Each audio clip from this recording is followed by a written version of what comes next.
Pat Silby. Yes. Yeah. Oh, here comes more people in the back. Come on in, guys. Come on in. Hello, everybody. Oh, hello. Welcome. A couple housekeeping announcements first. If you need to use the restroom at any point, underneath that deck, through the sliding glass doors to the left. There's also cookies and coffee. Help yourself. So welcome, everybody. Okay, so welcome to In the Hot Seat with Battlefield Addiction, a series where we are inviting political candidates, policymakers, and community influencers into our community to ask questions as we seek answers and solutions pertaining to the fentanyl crisis. Our Battlefield community is not only in this room, but also many joining us on Zoom from Washington to New Jersey to California. Welcome, all of you at home. We have representation from every side of the battle here in this community. We have family members and friends of those in long-term recovery.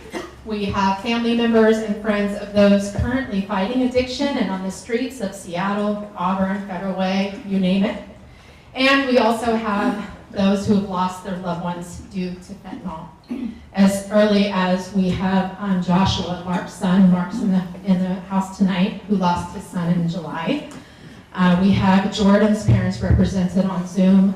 He lost his life in April due to fentanyl. We have Tyler John, his mom Becky's also either here or on Zoom. He passed in February.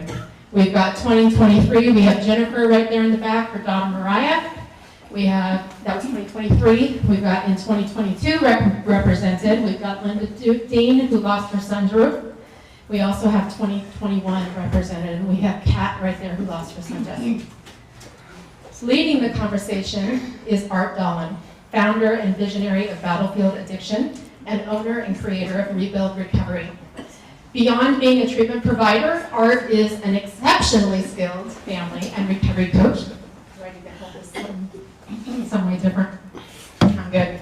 For the past 13 years, he has guided thousands of families and individuals through strategic interventions.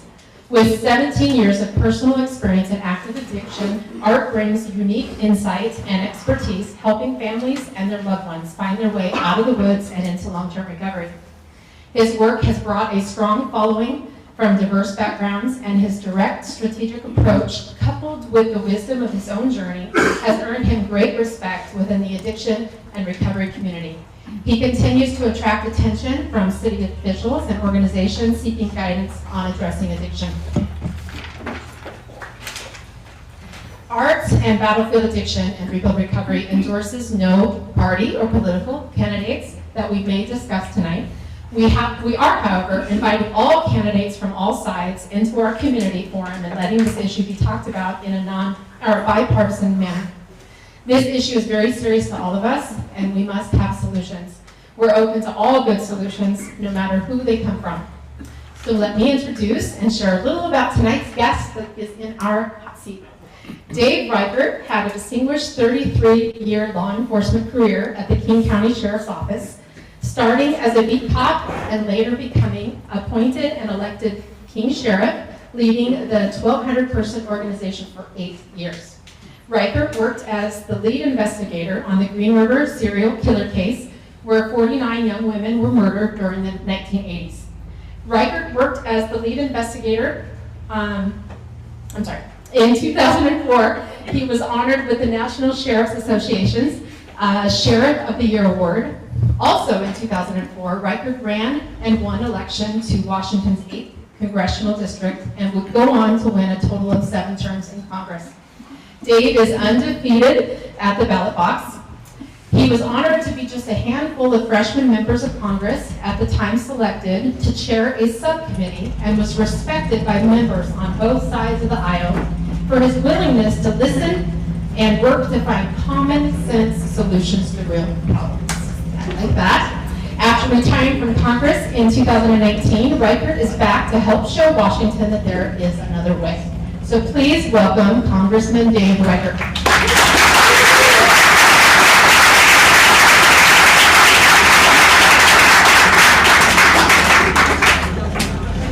Got a disgruntled, drunk neighbor right there. getting on his motorcycle. Okay. He's been having a rough go. See what I'm saying? So this might be a problem we have to deal with before we start. We need like a sheriff or something. Is there a kingpin? I'm keeping my eye on it. Yeah. Solve this crime. We should invite him over. Yeah, well, he's a little No? drunk. We might not want him, you Okay, know? well, we don't want to do that. Well, welcome everyone. Hopefully, we're going to start out kind of, benign. It is called the hot seat, so it might get a little bit. I'd like to bring a little bit more of a heated conversation into it later as we go. And we're going to hear from you guys, and a lot of you are here to ask Dave questions, I'm sure. But I guess we'll just kind of start with Dave. What do you think about the climate of addiction and what's going on right now, and then kind of where your head's at with all that? Well, first of all, to all of you who have lost a loved one, let me just express my sympathy. I have family members too that have been in that world.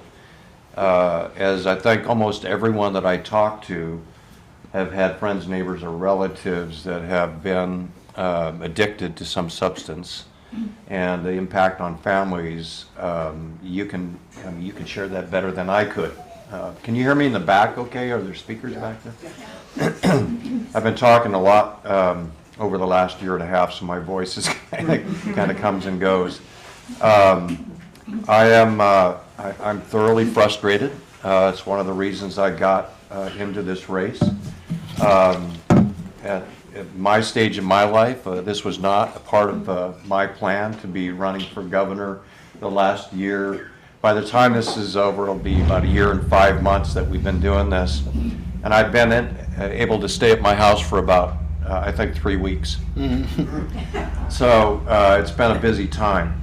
But I got into this race for a number of reasons, but specific to your question and the drug situation, I don't think any of us are happy with the way things are today. That's why you're all engaged and involved. That's why this room is full tonight. That's why I'm running for office. We have to find a solution. It's a combination of law enforcement. It's a combination of law enforcement and caring for people, putting your arm around people and letting them know that you love them and care for them, that there are services for them, that there is help for them, people who care about them, and a place to stay. Those are things that are missing, I think, generally speaking. I know I've worked with Christine and some others, Union Gospel Mission, for example. We visited Salvation Army and others who are doing great work. But you can't, I don't understand when you are walking down the street with someone who wears a jacket that says Seattle Cares, and I was with them. Christine was there, along with an undercover Seattle detective, and we walked past a lady who obviously needed help. There wasn't any ifs, ands, or buts about it.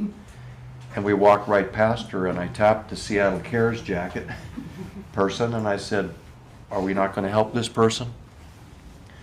The answer I got was surprising to me, maybe not to all of you, but it was, "Well, we can't help her unless she asks for help." Well, she has no idea even where she is, let alone knowing that she needs help. The other thing is, well, if someone else says we need to help her, then we can help her. Otherwise, we just have to walk by. We can't do that. Yeah. We can't walk. We can't. It reminds me of the Green River case in the days where you would have 100 teenage girls and young women working on the street. 5, 10 on a street corner, hundreds from downtown Seattle, Aurora. Let's go to Aurora, downtown, south of Pacific Highway, all the way to Tacoma. And people driving by every day, and those people they were invisible. They saw them, but they were invisible. And so they just didn't pay attention to them, and they died, and they disappeared. and we didn't care. We didn't help. So I'm here to learn. I spent the last 5 years working in Central America on human trafficking, on missing persons. So after I left Congress, I didn't just drop out of the nowhere. I was in Guatemala, El Salvador, Honduras, Costa Rica, and Panama, and working on human trafficking there, and a new science called rapid DNA, where you can get a DNA profile in 90 minutes. So we were actually tracking people who were bringing children to the border, and and you could swab this person to see whether or not he was really who he said he was. In 90 minutes you would know. You could also swab the child. In the 90 minutes you would know if they were related or not. If they weren't related, then we would send a profile to the countries I just mentioned, to a database that we were building there, and then we could return the child to their parents in whatever country we happen to get the match from. So that's what I was doing up until July of last year when I announced to run for governor. And by the way, I wouldn't be dressed up in a suit tonight, but I came from Cairo TV and they made me wear a suit for that. So I feel like I'm in my old neighborhood, really. And I wish I was wearing jeans and a t-shirt. I'd feel way more comfortable. Okay, so I want to get right into it. All right. This is a question, and to me, about 6 months ago, I got into this. You know, we came out of the battlefield. I'd actually moved my program to Vegas because I couldn't stand the climate up here anymore. Yeah. I just couldn't stand the conditions, and I also felt compelled either to speak out or leave. You know, complain or leave. You know, I can't just complain.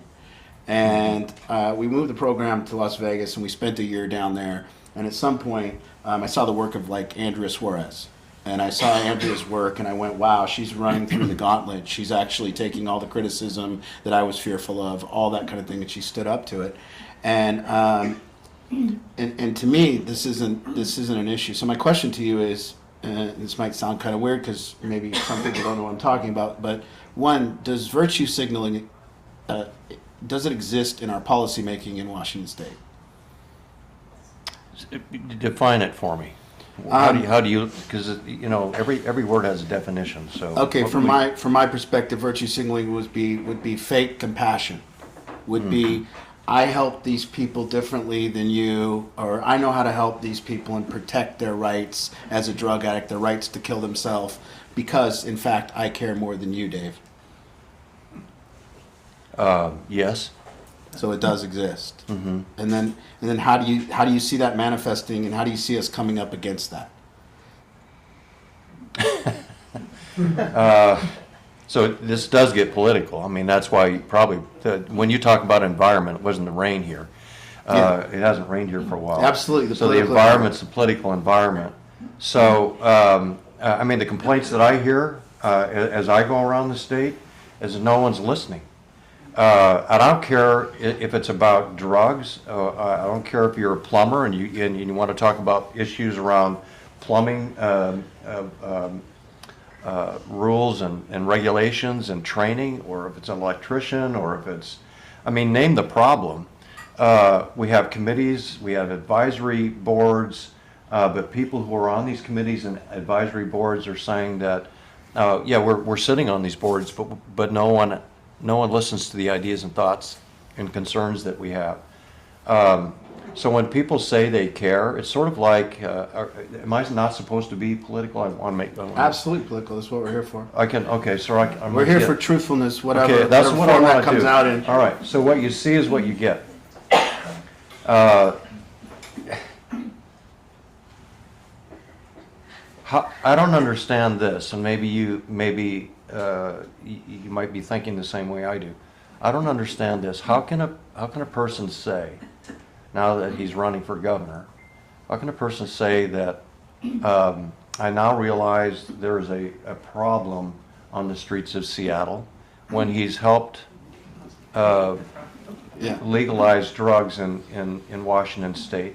I don't understand how someone can say, oh, all of a sudden the light bulb has come on and I recognize that we are the lowest, we have the lowest number of police officers in the country, so we have a criminal justice problem. I don't understand when he says, I'm going to be the change agent, when he's had 12 years to make change. So I don't understand when someone hires 400 attorneys in the last 12 years. So he's doubled the numbers of lawyers working in the attorney. Did you guys know that? No. 800 lawyers now working for the Attorney General's office. When he started, there were 400. If you can hire 800 lawyers in 12 years, why couldn't you hire social workers, mental health professionals, medical professionals, therapists? I mean, just go down the line. Why couldn't you hire more police officers, more social workers? But no, instead he chose to hire 400 police officers. I don't understand when you're held to a different... Attorneys. Yeah, attorneys.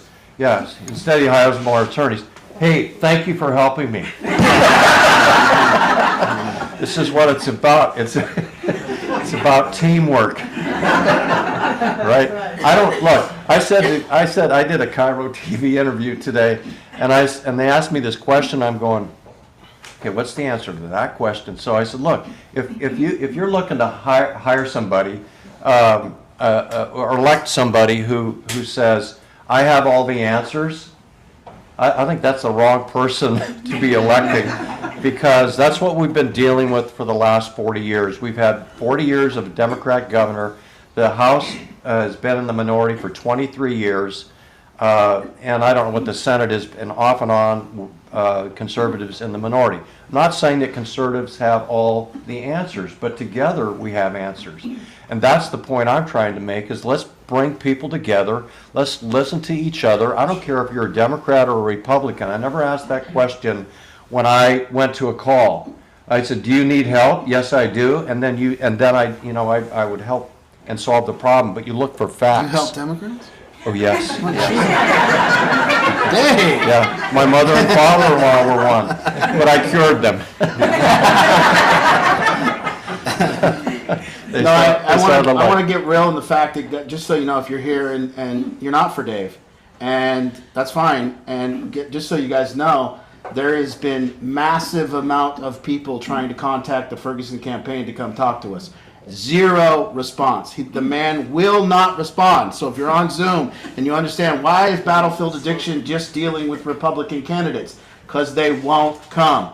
I have taken Dave Reichert out on the streets more than 4 times now to actually do the work, walk alongside people. Bob has never walked alongside me once. We cannot get a response. It's not even that they say no. It's just zero response, like we don't exist. And this is family members, and this is many people, Bev. This is a lot of people reaching out to these people, and we could just get a courtesy like no, it would be awesome. But we are not big enough to even get responded. None of us really matter is the kind of the feeling that we get. So I understand that. Well, I think, part of it is understanding. Look, when you grow up in the Renton Highlands, anybody from the Renton Highlands? Okay. All right. I've been on Skyway. Oh, yeah, shoot. I've been in Skyway too, worked Skyway for a while. Yeah. No, didn't live there, but did some work there. I totally understand that. No, I'll tell you a cool story real quick. And I appreciate the leeway, that you're giving me to speak. I still remember the address of the old house. They changed it. But we stopped by there a few weeks ago to do I wanted to meet the people who were living there. They'd been in this 800 square foot cement block house that was built in 1950 for the last 30 years. And so I knocked on the door, and I was in a suit and tie that day because I didn't want to scare them. And, so old guy, white suit, or old white guy in a suit and tie. I'm hoping that, they probably thought I was selling insurance or something. But I knock on the door, it's just open a crack, and they finally are convinced that I'm safe, so they allow me in to walk around the old house 9 of us grew up in. This garage door here reminded me of my bedroom because the 4 boys slept in the garage. There were 2 bedrooms, 1 bathroom. My baby brother slept in the crib in the closet in my mom and dad's room. But so I moved into that house when I was 4. I was in a duplex prior to that off of Sunset Boulevard where there was some high-rise apartments now. Those used to be duplexes. I drove away from that house. And I ran away from home, by the way, too. Some of you probably already know that when I was in high school from domestic violence. But I drove away from that house, and those people had put a Dave Reichert for governor sign in the front. I mean, isn't that cool? Yeah. I got a picture of that. But the other thing I don't understand, to get back to your question, I don't understand this, and I wanted to mention it in the Cairo interview, but there were so many things. I don't understand how Bob Ferguson can withhold evidence in a case of a developmentally ill disabled person. He withheld, it was a lawsuit, he withheld 11,000 pages of evidence. Withheld. So they sued him. He lost the case, they sued him. He, I think, had to pay around $300,000. Well, we had to pay $300,000. I've made this point before. If a police officer withheld, if I, as a cop, withheld evidence in a trial, I would be charged with a crime, and I would be fired, right? And what he did is he kept his job, and we paid the $300,000, and he doesn't understand, and some of the people in the state of Washington don't understand when I say, if you want to hire more police officers in Washington State, it's not about the money. It's not about a $100 million grant that he wants to give police departments. It's just not. We're not going to hire cops with money, because some right now are giving sign-up bonuses, and even some that are getting to retire, they're giving them bonuses to stay an extra 5 years, and they're leaving anyway. It's not about the money. It's about a couple of things. Number one, you got to elect people that support cops. Number two, we got to make sure that they know that if they make a decision and they're within the law, they're within the policy, and something goes awry, because it does when you're a cop, that you don't get sued personally and you lose your house. Bob got sued, but the state got sued. Bob didn't get sued personally. Why does it apply to him but not to police officers? We're making life and death decisions. Number two, they got to know if they're obeying the law and they're obeying policy, and they make a life and death decision and somebody gets hurt or killed, that they don't get charged with a crime. That they're trying to do, if they're trying to do the right thing. I'll give you a quick example that was a personal experience, and I could tell you all kinds of cop stories. However, I'm a sergeant. I have a plainclothes unit. It's a drug search warrant. My job is to go in the door, go to the right, go into the bathroom, and clear the bathroom. I go into the bathroom, and there's a guy sitting on the toilet, rubber band around the arm, needle in the arm, eyes glazed over, and I say, stand up, put your hands behind your head. It takes a while for him to comprehend that. He stands up, puts his hands up, and now he's just standing there. All of a sudden, his right hand disappears behind a half wall. So I asked the question, would you shoot him then? Can't see his hand. A lot of people say yes. Half the room usually says no. People can't decide. The hand has disappeared. You don't know if he's going to come out with a bar of soap, though, or a roll of toilet paper, right? Or a gun. Hand comes out. This case, he has a gun. So he's holding the gun like this. Would you shoot him then? Yeah. Yeah, well, almost 99% of the people in an audience that I ask this question say, yes, I'd shoot him. Now he's come out with a gun. He's high on drugs. You don't know what he's going to do. I didn't shoot him. I waited, and I'm talking, and I'm yelling, and I'm screaming at him, drop the gun, drop the gun, drop the gun. But all he has to do really is, and I'm done, I had a vest on, so he'd have to get a lucky shot to the head. But I've been in lots of situations like this, and maybe I took it a little bit step further than some cops would. But he finally leans back and he drops the gun on the toilet, and then of course, down on the ground we go, and he gets handcuffed. So, but in a case like that, if a police officer makes a decision to shoot someone, and you're obeying policy and you're obeying the law, and this guy is severely injured or killed, they need to know that there is language in the state law that protects them from losing their job, being charged, going to prison themselves. That's all I'm saying. And then we have to hold them accountable. we have to, as community, we should be involved in the hiring of police officers. We should be involved in at that citizen review group. We should go to the citizen academies, experience that shoot, don't shoot experience. We should be a part of the disciplinary process, the firing process, have a citizen representative on that board. Citizen engagement and involvement really creates a partnership between the police and the community. That's all I'm saying. Okay, I'm gonna take over this conversation. Sorry. I'm gonna I get the I'm gonna try to keep you on track here with That's what fine. I'm tracking. So the first thing I want to say, Dave, is that I do a lot of work with families. They come to me, and inevitably when they come to me, the family is divided over what to do about addiction. You see, addiction doesn't tear apart a family. Addiction doesn't do that. Addiction doesn't tear apart a community. What tears apart a community and a family is what to do about addiction. People fight about it. So you get people, and the addict becomes a pawn. In our state right now, addiction is the pawn to play the game. It's the soccer ball to kick around. So what's happening now is people are kicking around the soccer ball for their own gain.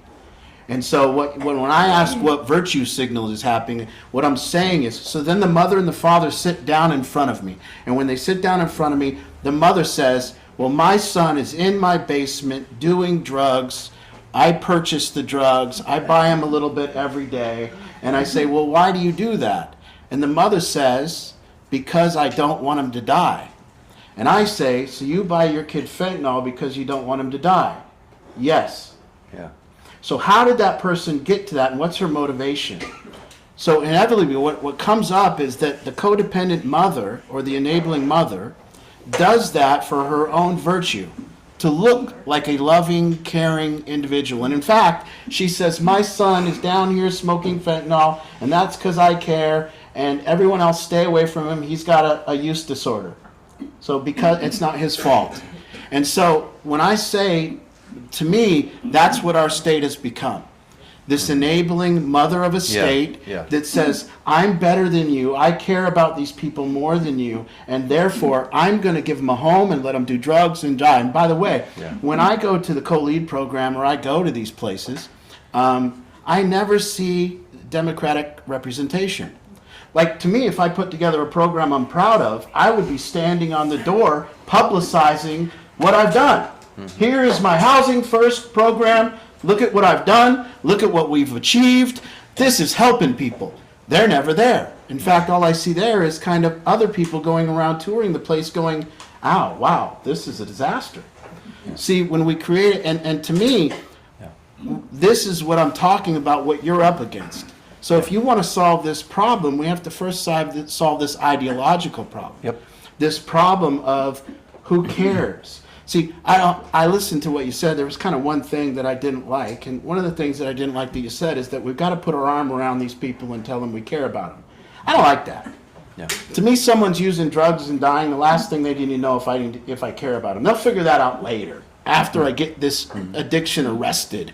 So you might, and if we're telling, if an addict likes us while they're getting high, you're in trouble, man. You're in trouble because they're actually now going to use you for something. And if an addict is, all of you, your son or daughter became your enemy. My father said it to me, Dave. He said, son, when you're on drugs, I will always be your enemy. Every moment you're on drugs, I will be the enemy because I know that's not you, it's the drugs. I'm the enemy to drugs, not you. And I'm here to stop it. And your addiction, it's going to tell you that I'm the enemy. And so we have all these people that want to get liked and prove that they care about people. I'm so tired of it. Do we need to care about people even to help them?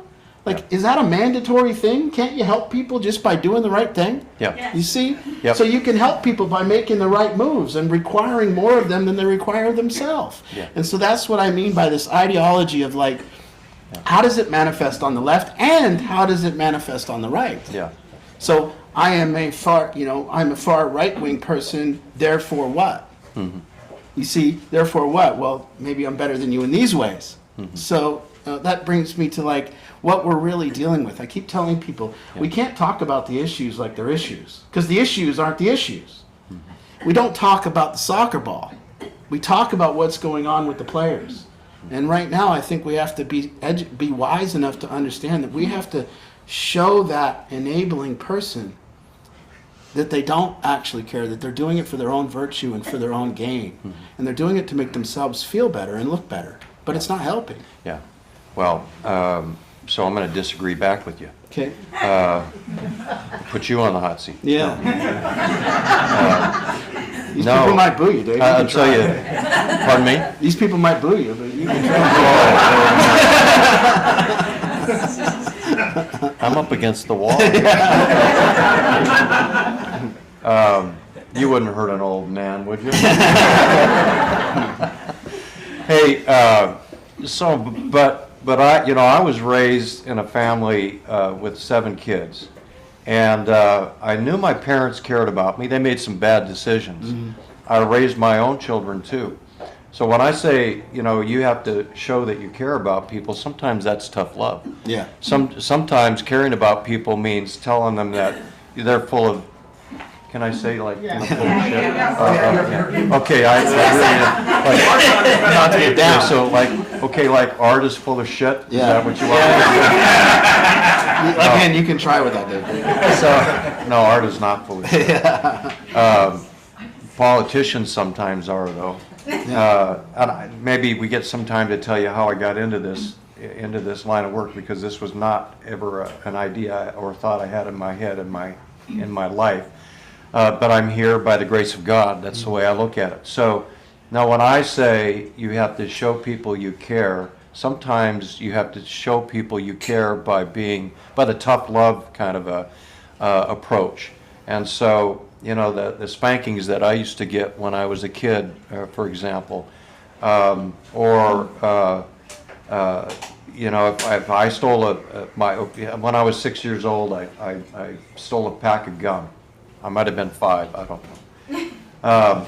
My mother saw me have that pack of gum in the car when we Does got. Bob Ferguson know about this? Yeah. Dave Reichert stole gum. No. So at 5 or 6 years old, though, you get in the car, Mom sees the pack of gum. Where did you get the pack of gum? Well, she knows where I got the pack of gum. Gets out of the car, opens the car door, grabs me by the ear, and marches me right back into the grocery store, makes me apologize and hand the gum back, and then after that I get punished at home. Yeah. And so I learned that's not a good thing to do, right? So that stopped. But in today's world, you can steal, the whole broken windows theory is out. So you can start smoking dope, and that's okay. And then you can start doing this, and that's okay. And that you can start doing this, and that's okay. And pretty soon, the guy or gal that was stealing gum is now stealing from a shopping center. They've got a shopping cart full of goods. Not only that, they're wheeling the shopping cart out into the parking lot, and now they're opening a trunk of a stolen car, and they're pouring that stuff, and then they drive it down the street, sell it, and buy drugs. So I understand what you're saying about caring, but I think caring can mean tough love. At the same time, putting your arm around somebody. Look, I've interviewed a lot of criminals in my time, and one of the things that I know is that there's the good cop, bad cop thing, but sometimes I played both. And you can be, even with Gary Ridgway, put your arm around him, and you can get cooperation that way. So I think that, I guess what I'm trying to say is that you have to use all the tools in your belt to help somebody move on to a better life. So I think you and I didn't mean to say you were really on the hot seat. I was just joking. I think you and I are in agreement. Yeah, well, we might not be in agreement exactly what tough love is. I think people are confused. I think people, punitive, whatever, okay. Yeah, but I agree with you too, that what we're doing right now is we're just helping people stay where they are. Yeah. We're enabling people So to let me, do. We're that's not all helping true, them. and we live in an echo chamber, and you're in the echo chamber here, and we all agree with this. Yes. So Yeah. here's my next question. We are being, in our opinion, I talked to 500, 600 people in this state. People I come with. Everyone I talk to is a moderate. Everyone. I very rarely come up with somebody that's not pretty reasonable about all issues. I come up to these people constantly about up against people, and we talk out issues. And my friends that are Democrats, I talk to them, and I'm in the middle, and I talk to my friends that are Republicans, and I talk to both, and we can agree. My question to you is, as you've experienced this political climate, if we are being governed by the far left in Washington State, which it seems to be true, or if another state is being governed by the far right, or if we get to an issue such as decriminalizing drugs. So an example is, I was talking to Mark Mullet, and I asked him specifically, I said, what is at the core of this? Meaning, when they decriminalized drugs, what was the motivation? And he told me, and he explained to me that on the day that Blake, I think it was the Blake bill that passed back in 2019, and when this passed, he said there was a celebration from the left-wing party of Washington State, from the progressive, a celebration. I'm talking popping champagne. I'm talking people being very, very happy and celebrating this. And my question is that if we are being governed by this, and we are being governed by the fringes, why aren't we? If everyone I meet is a moderate, why don't we have any moderate leaders? Why can't we get elected as a moderate? So why can you not get elected as a moderate? And then if we're being governed by the fringes, how come we don't see their representation ever talk? So if the control of the Republican Party is pro-life, for instance, where are they? Why aren't they on TV? Why don't they talk? And if the control of the left party of Washington State is all about DEI and not being racist, where are the people talking? So it even took me to a further place where Mark Mullet said, I said, what's at the core of this issue? And he told me, he said, racism. And I couldn't connect the dots between how to help somebody with addiction and racism. I couldn't connect the dots between if I was holding somebody accountable, I was also a racist. I couldn't connect that. I couldn't line it up in my head. So I'm saying that this is a very serious thing that what we're up against. And you can have all the plans in the world, but if you're up against this ideology that is just makes a person believe so, but also, well, these programs are hidden. So these programs that these people that are governing from the fringes on the left deeply believe in, they deeply stand for, until they're forced to talk about it. Then all of a sudden it's, I didn't do that. I didn't decriminalize drugs. I didn't put that together. I didn't do that. I'm not for that. And that's how it goes during election cycle. Nobody's for anything. It's just the same question I'll have in the country. Okay, we know for sure the Republican Party wants the border shut down. They don't want immigrants here. Why is the border open? Because the Democrats will tell me they want the border closed now. So I don't want to get, you know what I mean? So I don't know who's for it. So if we know for sure everyone that talks in our state says they're not for decriminalization and they're for accountability, why is there no accountability? Yeah. What's going on? Why can't we get the person that's actually, who am I up against? If these families all here want accountability and they want laws put together, who are we up against? Because everybody that talks just tells us they're for us. Yeah. So these people, these fringes, now my question going even further is it because of the support of your party? Is it because of the support that if you go against the right wing or the left wing of your party, you don't get the cover in this state and you can't win? Okay. Is that your question? Yeah. Okay, well, I don't Yeah. I don't have the support of my party. That's right. So That's right. as you know, if you go back to my record as the sheriff, you'll see me fighting battles even before that. Back when I was a detective in the task force, there were certain battles that I fought as the lead detective. I was just having a conversation with my old executive assistant, Sue Foy, that Christine knows and Jeff knows. No, I walked out of the Republican convention because there was no truth coming from the convention, and it was a dishonest process. It was disrespectful. I said, you know what, I'm not going to have any part of this, and I walked out of it in Spokane. I want to be and have been a person who operates from a position of what's right and what's wrong. That's sort of what cops do anyway.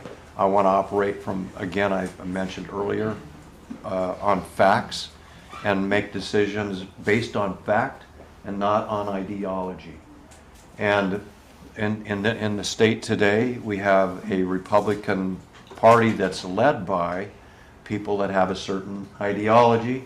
We have a Democrat Party that is led by people who have a certain ideology, and the ideologies are at the far end of either spectrum in the party. And you cannot make decisions based on ideology. But Dave, You're how not come going it to make. feels? How come it feels that we know that that's true? As normal citizens, we seem to know that that's true. We can feel that that's true. But how come the people in the middle aren't naming names? How come they aren't outing these crazy ideologies and saying, this is the problem, this is why we're divided?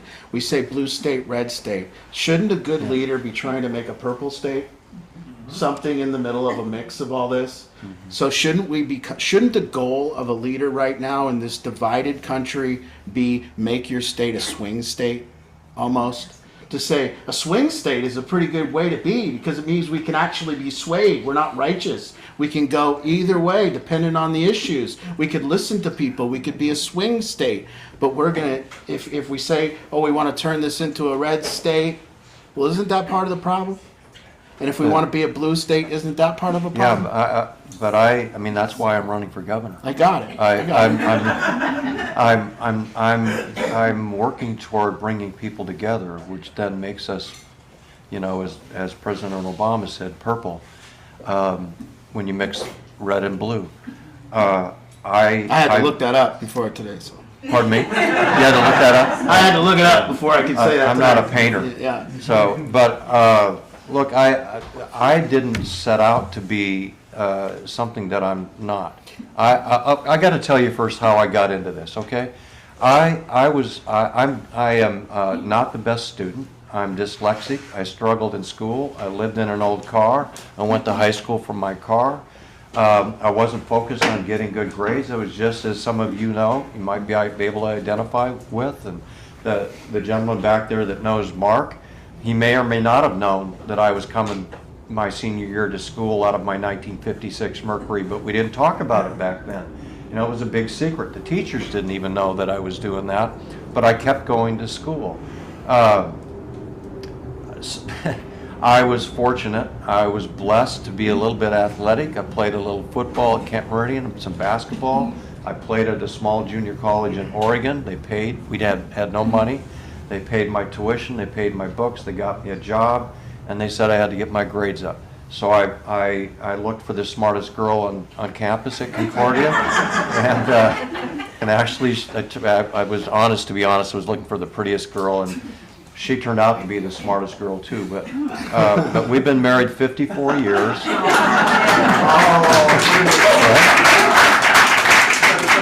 And 3 kids, 6 grandkids, and 5 great-grandchildren and 1 great-grandchild on the way. Went into the Air Force, got off of active duty, went into the sheriff's office, and then, the sheriff career happened. But the entire time, that was a tough career. I was stabbed in 1973. I had my throat slit with a butcher knife. My wife never said once to me, stop, don't do this anymore, it's too dangerous. It's what you want to do. I'll be there and I'll support you. 9 years of collecting bodies. 9 years. Not once did she say stop. Okay, I got to pause for it. It hits you sometimes. So, I ended up as the sheriff in 1996. I was home in December. I was recovering from my second back surgery from a head-on car crash in 1990. First back surgery in 90. Guy hit me at 60 miles an hour in my police car. Wouldn't you like to be the person to hit a police car head-on? That guy, it was a bad day for him. It was a bad day for me too. Had back surgery, off 6 months, went back to work, 96, had to have another surgery, right foot went paralyzed. Doc fixes up, says, I'm not sure you're gonna get the movement of your foot or leg back. So you might want to start looking for a job. So I looked through the want ads and worked on my foot, got it back, went back to work in March of 1997. 2 weeks later, I find out my name was given to Ron Sims to be interviewed for the job of sheriff. I didn't raise my hand, didn't volunteer, didn't say I wanted to do it. I was asked to come and be interviewed. I was interviewed on a Monday in March. On Tuesday, he asked to have dinner with me, offered me the job at dinner. I said, oh, okay. I mean, it was all happening this fast. I said, okay, I'll do it. Not knowing what, he says, well, you'll have to run because now it's an elected. I'll appoint you, but now you have to run. So that's how I got involved in politics. And all of a sudden, I found myself having to run for sheriff. Before he walked away, he said, though, back to your point, he said, so are you a Democrat or a Republican? And I said, yes. He said, good answer. You're going to do just fine. So I ran for sheriff that year and won, ran for sheriff the next year. I was asked to run for governor from 2000. Dina Rossi took me out to dinner, asked me to run for governor. I said no, we have to solve Green River. I was asked in 2004, I said no. I ended up running for Congress, left the sheriff's office in 2005, went to Congress. That's how I got involved in politics. I did 14 years there, and I left, you know the rest of the story, the 5 years, and here I am today because when Inslee retired, my phone was ringing off the hook. I was getting emailed, my kids were getting emailed, their phones were ringing off the hook, people wanted me to run. And so I prayed about it, asked my family, and here I am today trying to do exactly what you say, Art. And that is, I'm trying to bring people together. I'm trying to change the whole dynamic of thinking about problems. And instead of making, again, your point is that people are now making decisions based on ideology. We can't continue to do that. Ideology has nothing to do with the facts of why people are on the streets high on drugs. It has nothing to do with the facts that we're struggling to find a way to help people. We have to change the entire way that we think about this problem, and it's not going to happen overnight. This problem has progressed over, I would say, at least 20 years or more. In 1990, I go back to WTO. In WTO, I was the sheriff. 500,000 people rioting on the streets. Not all of them rioting, but a good portion of them were rioting. There's 500,000 people in downtown Seattle, cars burning and dumpsters tipped over. I was on the street with my people trying to bring peace. They let the anarchists take over a building in 1999. The FBI were plotting how to take over Seattle, the city of Seattle together, looking at the laws, and then everything kind of evened out by the end of the week.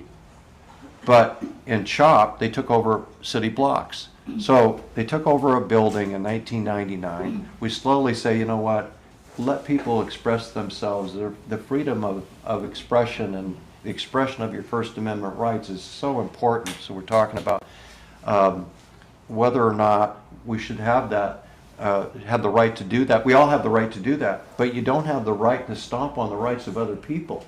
So when you close down a freeway because you think your ideas are better than others, and you inconvenience, not only inconvenience, but put some people at risk because your idea you think is better than someone else's, your voice is better than someone else's, your voice is more important than some. That's not how America works. I'd have cleared the freeway, cleared those cars, opened up the freeway, let people go about their business. So the same thing, I think, approach applies to the whole homeless issue, the drug addiction, mental illness thing. Look, we've been allowing people to do these things and saying it's okay. We're saying it's okay because why? Because we think that we're infringing upon their rights. They have the right to make the decision to live on the street. They have a right to make the decision to be a drug addict. That's what we're saying in today's society. And I'm saying no, they can't make those decisions now. Now they're a combination of mental illness and substance abuse together, and we're supposed to walk up to a person on the street and ask them if they want to leave the street and move into a home. Do you think those people are going to make a decision that's healthy for them? No, they're not. Who has to help them to make that decision? We do. And there are a number of ways that we can do that. So in working with all of you who have experienced this through your families, you have answers. And part of the problem with government is they've not been listening to people like you, Art, or Christine, or others in the room who have been working in this and have had family experience with this, who can give advice to people who are elected officials. That's the problem with politics. You pander to one side or pander to the other. Look, I don't have to do that. I get elected for 4 years.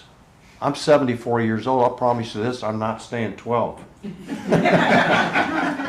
But we are going to get shit done. We're going to make some decisions that will change this state. If we win, when we win, and I'm saying when we win, because it's not about me, it's about we, it's about the people that we represent here, the people that you're talking about, Art. When we win, historical moment for Washington State. 40 years, no conservative governor. An opportunity now to start a conversation. We will have the bully pulpit, Art. The governor will be Republican and will be able to stand up and say, you know what, here's time for a new idea, a new thought, a new approach. We can do that. Also an opportunity not only to have that bully pulpit, to have the Democrats and the Republicans there with me. To say, okay, you know what, we're working together. Now, the first thing that's going to happen is they're going to attack me. They're going to pass every liberal bill that they can think of and watch me veto it, and then they're going to, the news media will be attacking me, right? It'll be Governor Reichert, vetoes the tax bill that would have paid, for all of our education needs. Governor Reichert vetoes a gas tax bill, which would have solved all of our environmental problems here in Washington State. It's this fear-mongering that's got us to a place where everybody is afraid to speak out. I'm stepping out here. I want to speak out, and I know you guys are with me. I don't know everyone in the room, but I'm feeling a little bit of love tonight. I'm not sure about Art, but I'm feeling a little bit of love. Look, when we make this happen, we can be leaders in the country. I've talked to some of the other governors in the country. We, Washington State, can show the way to be purple. We in Washington State can show the way to make decisions based on facts. We in Washington State can decide together how we help those people who are in addiction, who are mentally ill and need some mental health help. Those people that are underserved, we can help them find a job. We can help them find housing, and it's not through regulations and more taxes. There are lots of ways that we can accomplish this together and help our community grow and improve the life of everyone living in our neighborhoods. Well, if you don't know me, Dave, I'm a tough love guy, so maybe that's what you're feeling. So yeah, I like that. Just don't slap me. No, I don't hit people. Yeah, good. Let's assume for a second that you've won, that no one's here to argue with your campaign, and let's get off the campaign for a second. I know you're campaigning, but No, maybe I'm just telling you this from my heart. It might be part of my campaign, but you guys vote for whoever you want to. I don't really care. But I want to listen. I want to get to you guys in a second. My investigation here is to the investigation of the nature of the issue, and to me, we could all sit down in this room and come up with a blueprint about how to solve Washington. I mean, this room is qualified to do so. We could sit here and do that, and we could have you as governor, and we could listen, and we could do that. But see, I keep going back to this because we're not fighting the issues. We're not fighting what's wrong or what's right or wrong. We're fighting. Basically, what we're fighting is a fringe level of virtue signaling, which is then made our state codependent, which means that our state is codependent to these people because they want to look heroic. So our state wants to look as if they care more than any other state. We only lose to Portland. We only lose to San Francisco. You see, Portland and San Francisco, they care more about it than we do. And so we're up against this, and I'm trying to get it to the gravity of the situation of, I don't care what your idea is when you're up against that. You're up against somebody that then will just be able to say, you don't care, you're a racist, cancel you, you're out. Chris Rufo, get out of our state. Andrea Suarez, get out of our state. You look at Andrea Suarez, a woman who lives down there, and you watch her with dealing with somebody that's a drug addict. You watch a beautiful artwork, or an art form that she's developed on how to talk to people and relate to people, and the care that deeply that she has for people. But they will say that's wrong.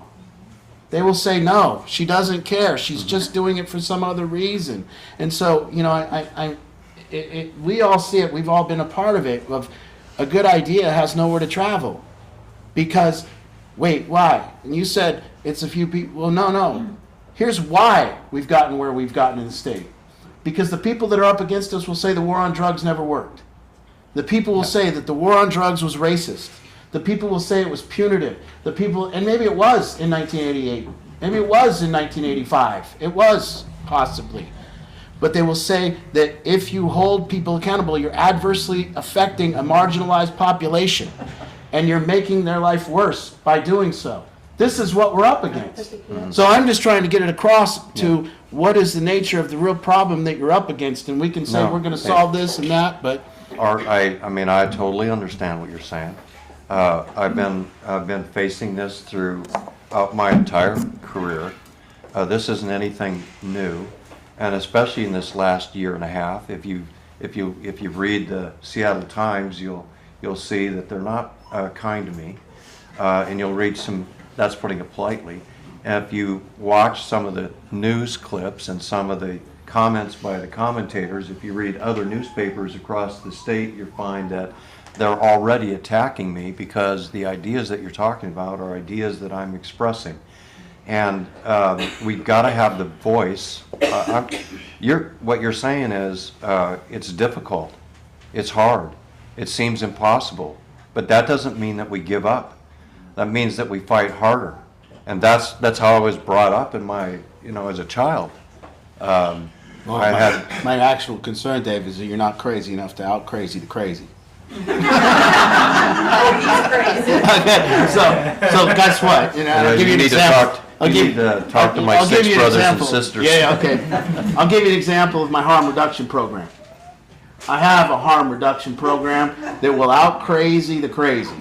You see, it's my belief system that if somebody's going to be on the streets of Seattle and doing drugs and going to the bathroom on the streets and smoking drugs openly and stealing and doing a bunch of crime, they should have a pistol. We should be arming them. They need to have their harm reduced. You see? So somebody on the streets without a pistol, would you want your loved one down there smoking fentanyl, sleeping on the streets, trying to guard their stuff, trying to rob convenience stores, trying to steal drugs, get drugs, trade drugs, without a pistol? You see? So my big production would be, let's put down a gun program right down on 3rd and say, we love them more than you. We love them so much we will arm them with pistols to keep them safe. What about you? You see? There's ultimately harm reduction. They need pistols. So that's how you out crazy the crazy. You see what I'm saying? Well, yeah, I might not agree with you on that one. I would say that, maybe... Well, I don't agree with it either, but I'm saying it's a production, it's an example. It would probably... Maybe somebody that's got a substance abuse problem would not be the best person to have a gun.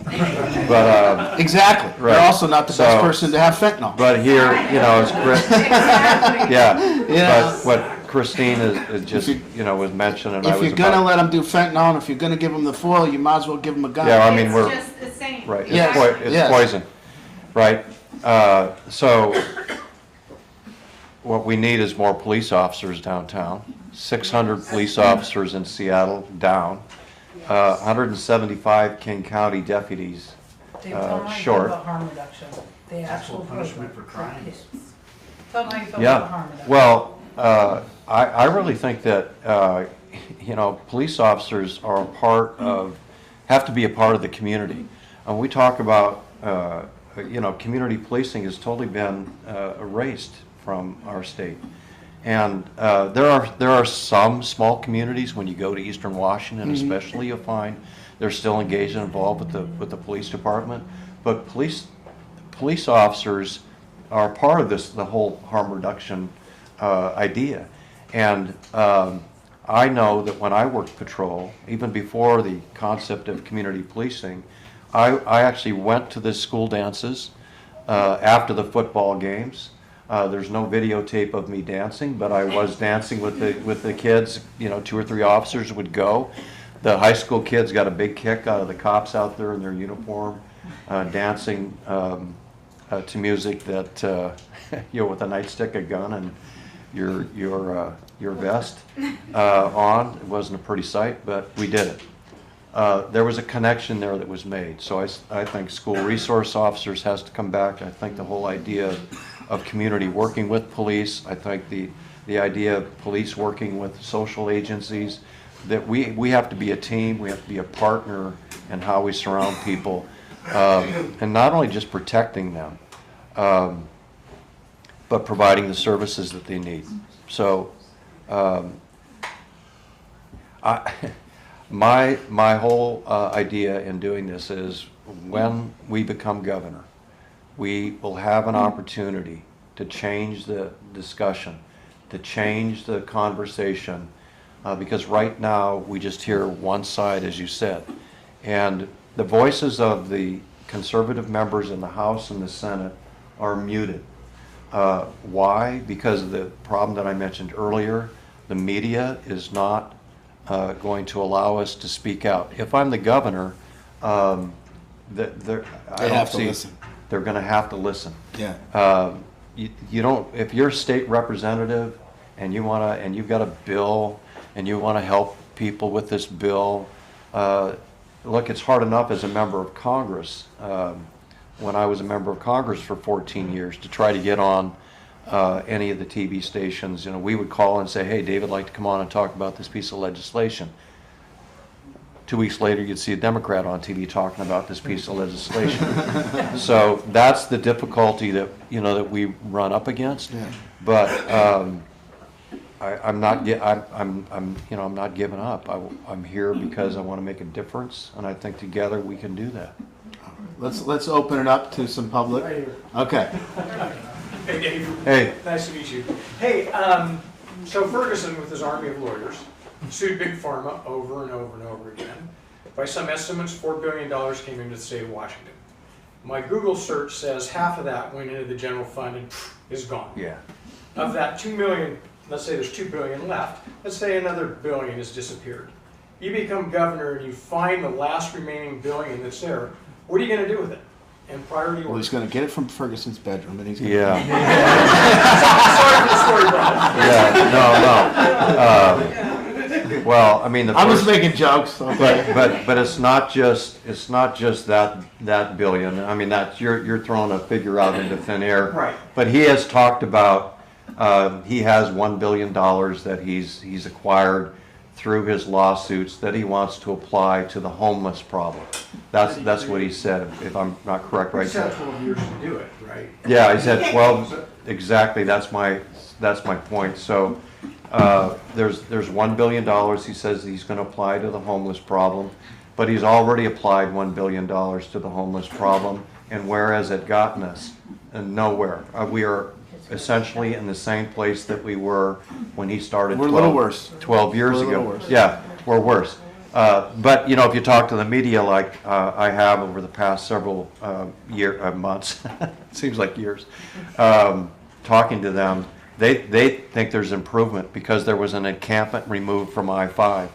And I try to point out that no, that's not the measure, right? Yeah. So we have $1 billion there. Let's just add that in. Okay, so then there's another $1 billion that we'll add in that we've already spent, and then there's another $1 billion that was put in by Microsoft, nearly $1 billion. It was $800 million that I talked to Microsoft about. Asked them how they thought that went as they spent that money. how did that work for you? And he said, essentially, it was a waste of money. Because what have they been spending their money on? I want to hear the answer from the crowd. What have they been spending? 400 lawyers they hired. 400 lawyers, and then I want to add. The homeless industrial I want to complex. add something, right? Okay, Yeah. then I want to add something else to this too. So not only have they made that decision, but they took away a grant called the Burn Jag grant that is specific toward drug task force efforts in attacking gangs and cartels and the sale of fentanyl. They just removed that last year. I just met with 500 WSNIA, which is Washington State Narcotics Investigators, a few months ago. They now have to apply for funding every year. You can't fight a cartel or a drug gang knowing that you're running out of money at the end of the year and then you have to go in and politic for more money. No, this was a steady stream of money that's a federal grant to the state, which they took now and have said they put into social services. Have you seen the effect and impact of that? Then I'm just going to go back to, do you all remember when we legalized Marijuana. no, Everything? yeah, the lottery. When we legalized lottery in this, okay, what was that money supposed to go to? Schools. You know where that money went? Exactly where this gentleman said it went. It went into the general fund. So the first thing that we have to do, not to decide what to do with that 1 billion, first we have to find it. Where did all this money go? The questions I got from Cairo TV today was, how are you going to pay for roads? How are you going to pay for schools? How are you going to pay for social services? How are you going to pay for homeless, the whole homeless issue, housing, etc. And my answer is we don't have a revenue problem here. We have a spending problem in Washington State. So the first thing we got to do is figure out where the money is, where it went, and then bring it back. And then sit down with people like all of you, those who are experts in the field, and say, okay, where's the best place to spend this money? And the first thing we need to do is to figure out which programs are working. We're giving money to programs on the homeless issue that aren't making any difference at all. And it's all about getting the grant money from the state and keeping their little operation running. It's not about helping the people on the street. So the first thing, and I did this in Congress when I chaired the Human Resources Subcommittee on the Ways and Means Committee. I brought people in who are actually working the street, who had survived human trafficking, who had survived drug and substance abuse and alcohol abuse and others, who had survived mental illness, who now were just promoted to a new job at the Goodwill. They were a supervisor. I said, in this congressional hearing with members of D's and R's, they couldn't attack these young women because they were truly victims of the community, and they were survivors. And so what we used to do under the Democrats, they would bring in the department heads, and then they would say how great their programs were and how great they were working, and we need more money. And then one side would attack, and the other side would attack, or the other side would prop them up. But when you bring in people who have been through the system, they tell the truth.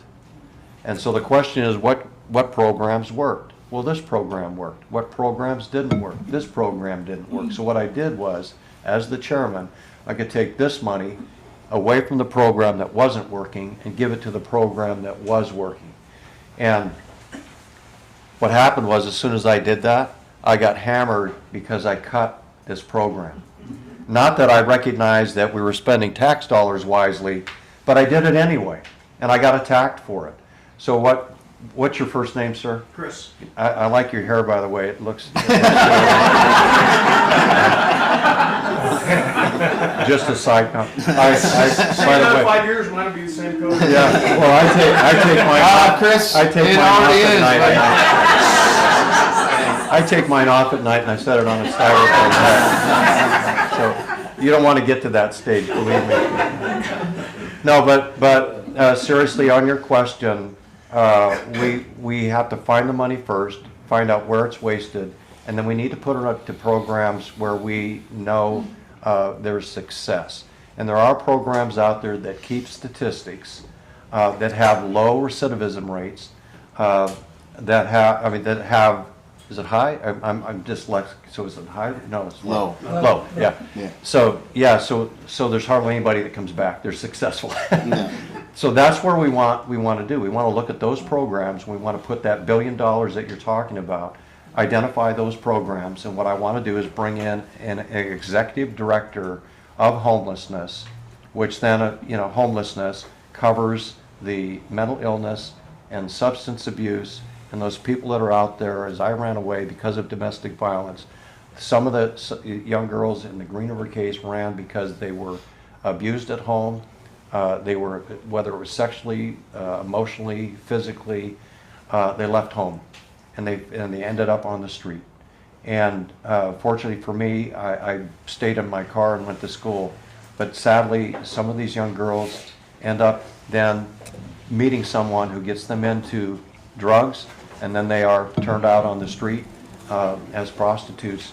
And that I've seen enough of in my life, and that's what's happening on our streets today. And we have got to stop our young girls and little girls and young women from being victimized on the streets of Washington State, period. And we are going to identify those programs that work. When we win, and I hope you get there, Bob Coleman, Federal Way.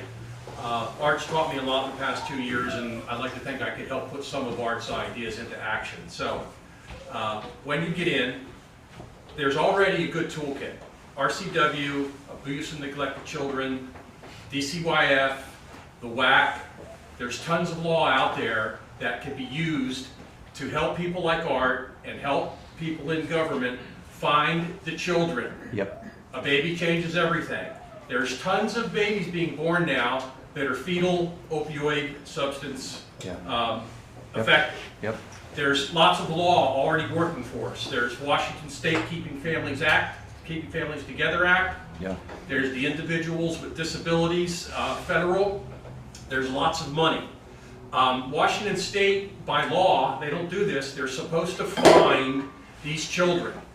And because of the long-term effects of opioid abuse in vitro, there's lots of science and data. And I'm a firm believer that that's the kind of thing that can help people in our side, how do we fight these crazies?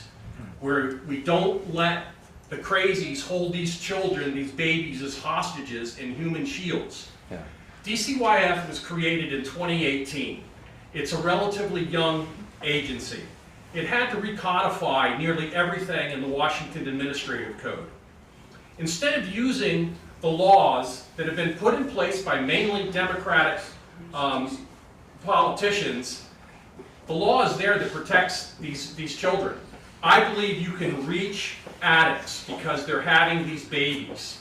And that's something that you can do. Yeah. And it requires, honestly, a law enforcement investigative mindset to gather this data about where the problem is, how to use the laws available to go after, in our investigative world, that organization. Yeah. But instead, how do we turn DCYF around?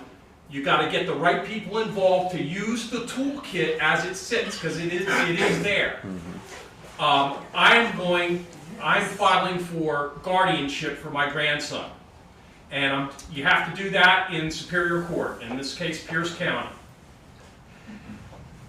I feel that I have to get to that point because my son and his girlfriend, that's the mother, they are unable to make these decisions. Yeah. The law allows DCYF to say to people in these situations, here are your choices. We would like you to make a voluntary choice, but if Yeah. you don't, you can make another choice. But here's where Art's kicker comes in. When you get on the DCYF website and you start to look around, all substance abuse links will take you outside of Washington government directly to harm reduction. Mm-hmm. And the crazies have pushed this harm reduction on us. The social workers, the guardian ad litems, the CASAs, they're all walking around house to house giving these addicts and their babies a card, Yeah. how to safely take drugs. Yeah. And here's the Narcan. Yeah.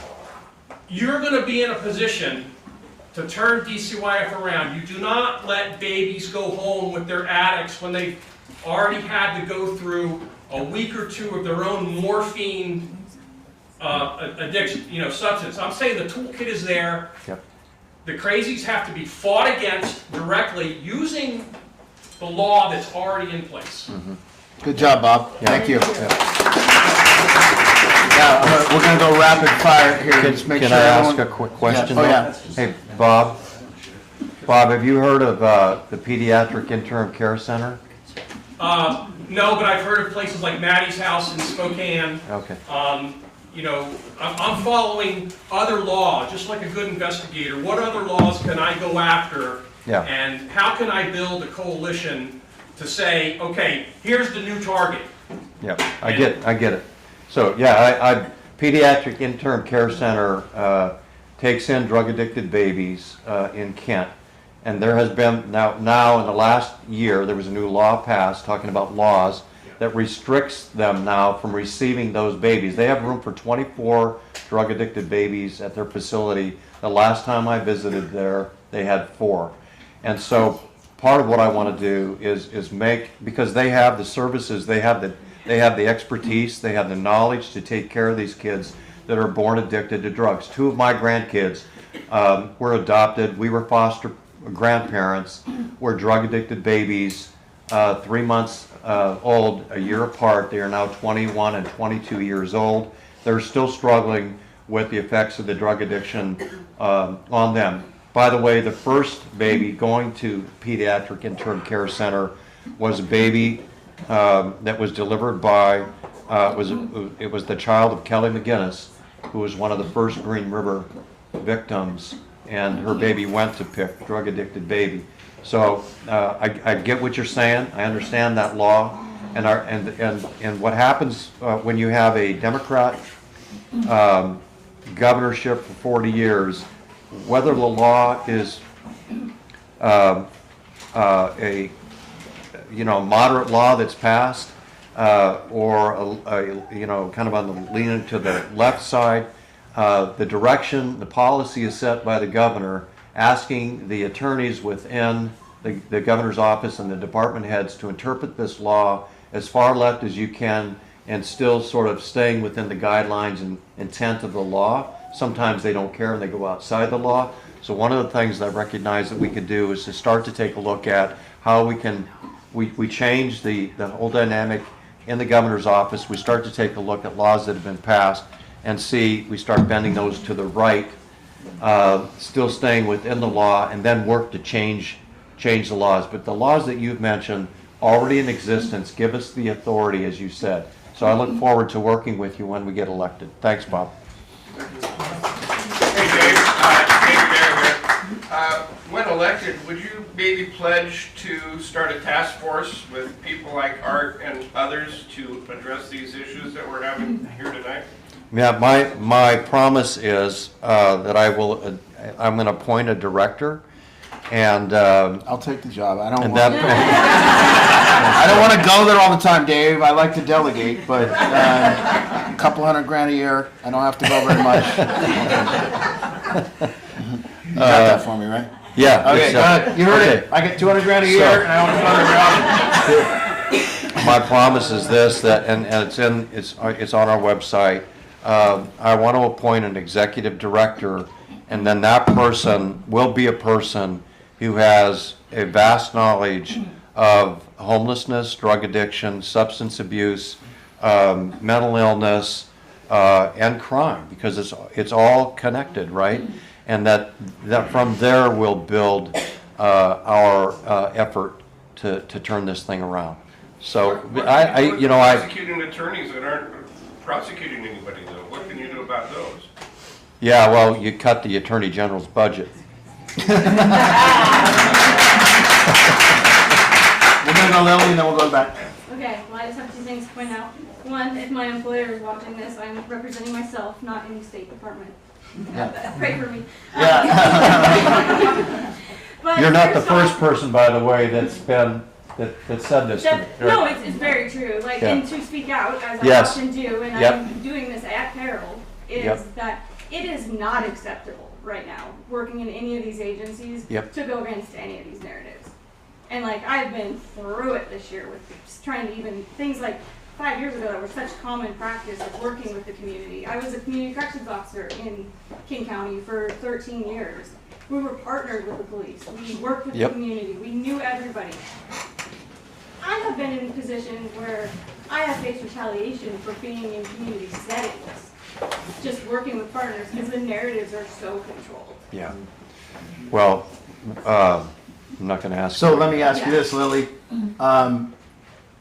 We're not up against You issues outed then. me there, Art. Oh, sorry. Yeah, I would say, I was just going to say, I'm not going to ask you No, your first I didn't know name. what you do, but again, so You're okay, Lily. you're understanding this, that we're not up against the issues, we're up against the narrative about the issues, correct? Yeah.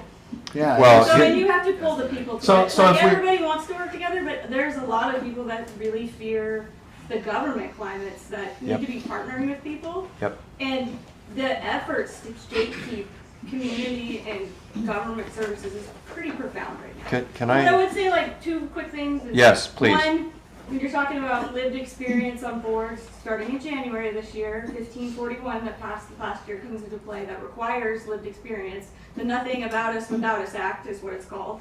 So any new boards, commissions, whichever state agencies form, require that. And for anyone that's like, where did my taxpayer dollars go? Under Chapter 43 of the RCW is the state's quality management performance metrics plan that each state agency is supposed to have. So their strategic plans drive metrics, their metrics get measured, OFM is supposed to give money based on performance metrics. Most of the agencies have theirs completely in the dirt right now. They're not even, Yeah, the first word you said was quality, which is an oxymoron to the, right to the whole thing. So, I want to share something with the group here too. The unknown person who just spoke is not alone, and it just happened to us the other day. Jeff and I were at an event, Black Voices Matter event in Seattle, where Bob Ferguson and I both had an opportunity to address the group. And as he was walking out,